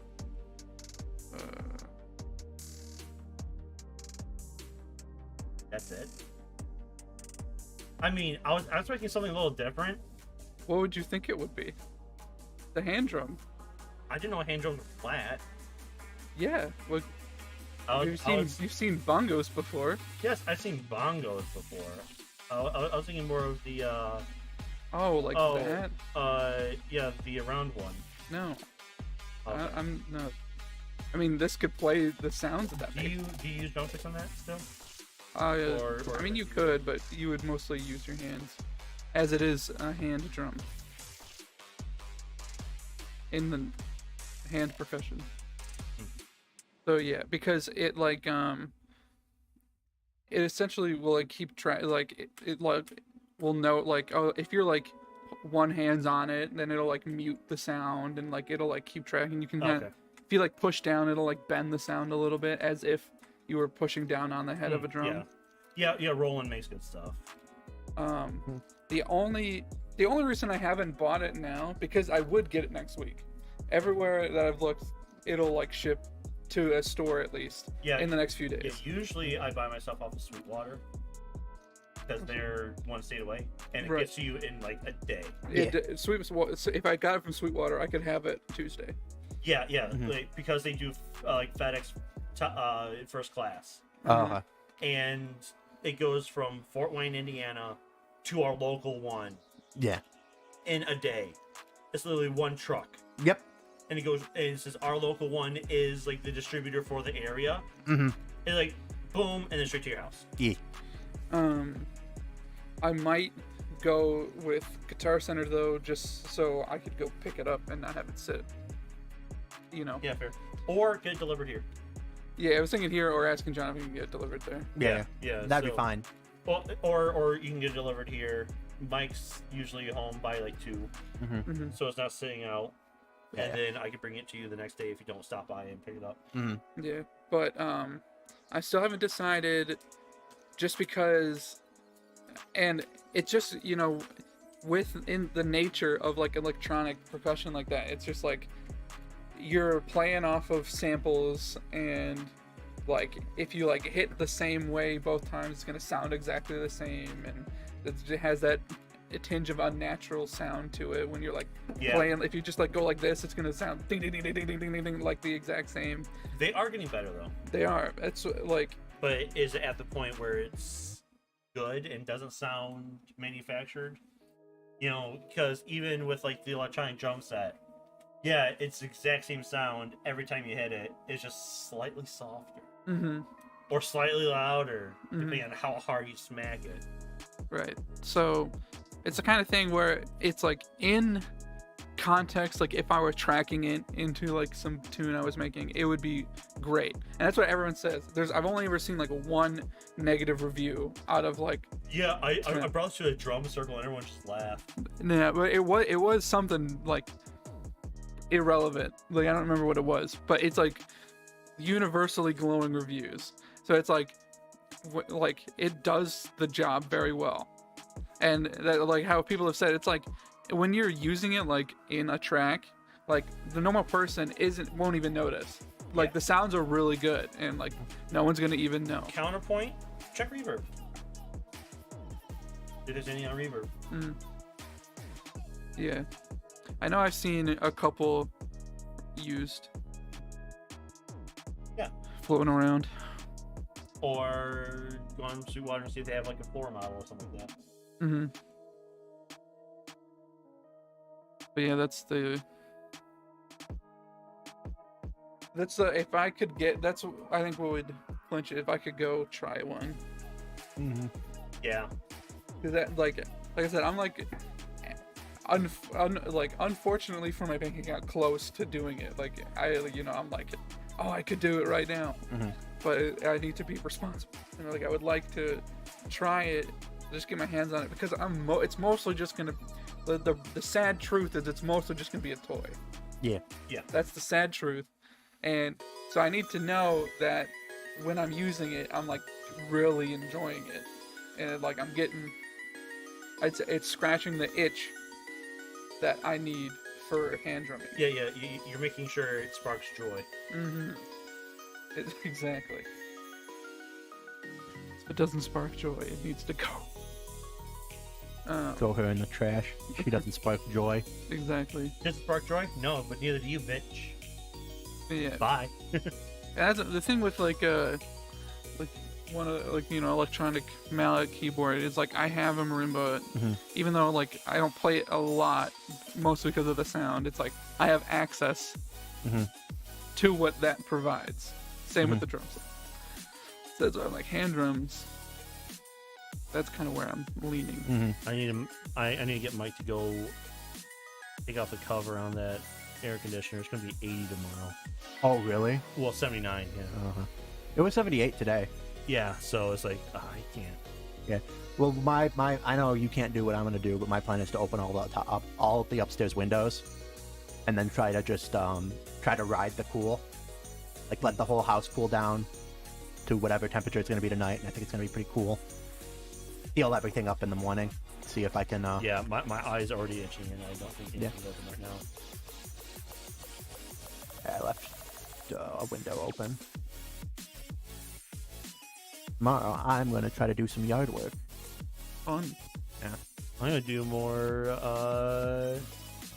Unreal Engine. Fun.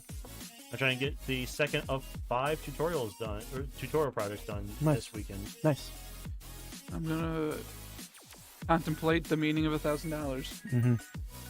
I'm probably gonna talk to Brendan about getting more of his D&D books because I'm almost have them all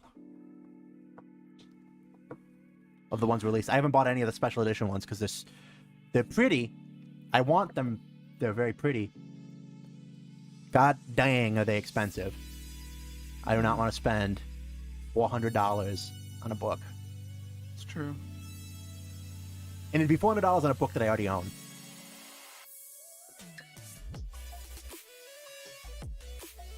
What you typing? Oh no, I'm trying to see if like you can raise the game's price. I also bought another Pathfinder 2nd edition book, special edition. Which should hopefully be coming soon. It's so annoying that they do the special editions in a really nice cover, because like, especially with Pathfinder, because they're not like, and I'll say it for Dungeons and Dragons too, because it's like the cover doesn't cost any more to print. You're just making false scarcity by finding a cooler cover and printing that as your special edition, as opposed to like your standard kind of lame cover. Right. What would you rather them do as a special edition? Just print a lot more and have it cheaper. Like, I like what Pathfinder's doing because it's like, because at least they're like, there's a lot more of them, and they're like, you know, like $10 more expensive as opposed to 100, like $200 more expensive. I don't know if that's just because they don't they're out of print, you know. As a special edition, like give like loot, like little like make like coins or something. I don't know. NFTs. And You know you love it. yeah, just you know what thing that hasn't been become an NFT that I'm shocked hasn't? Funko Pop. You're right. Don't give them the ideas, John. I've spoken it into existence. It's gonna happen now. It will. You're darn right. I'm trying to think. Yeah, NFTs are a scam. Yep. There's really very few things I can think of, and none of them are being utilized Yeah. that way. What I literally was listening to someone on a podcast called This Machine Kills, and they were talking about it, and they say like the problem with NFTs is that like all of the interesting tech is like the stuff that no one wants to talk about. Like all of the stuff that actually might be useful with cryptocurrency and NFTs. No one's talking about it. Right. It's all the scams. Yeah, it's all scams. Scams is all the grifts. It's not like, oh, you can actually make a public ledger of something, something, something, something. Use this for something. Yeah. It's like, no, we can use this to get rich now. Yep. Weird segue. Keep an eye out on Coinbase. Spark Coin. Spark coin.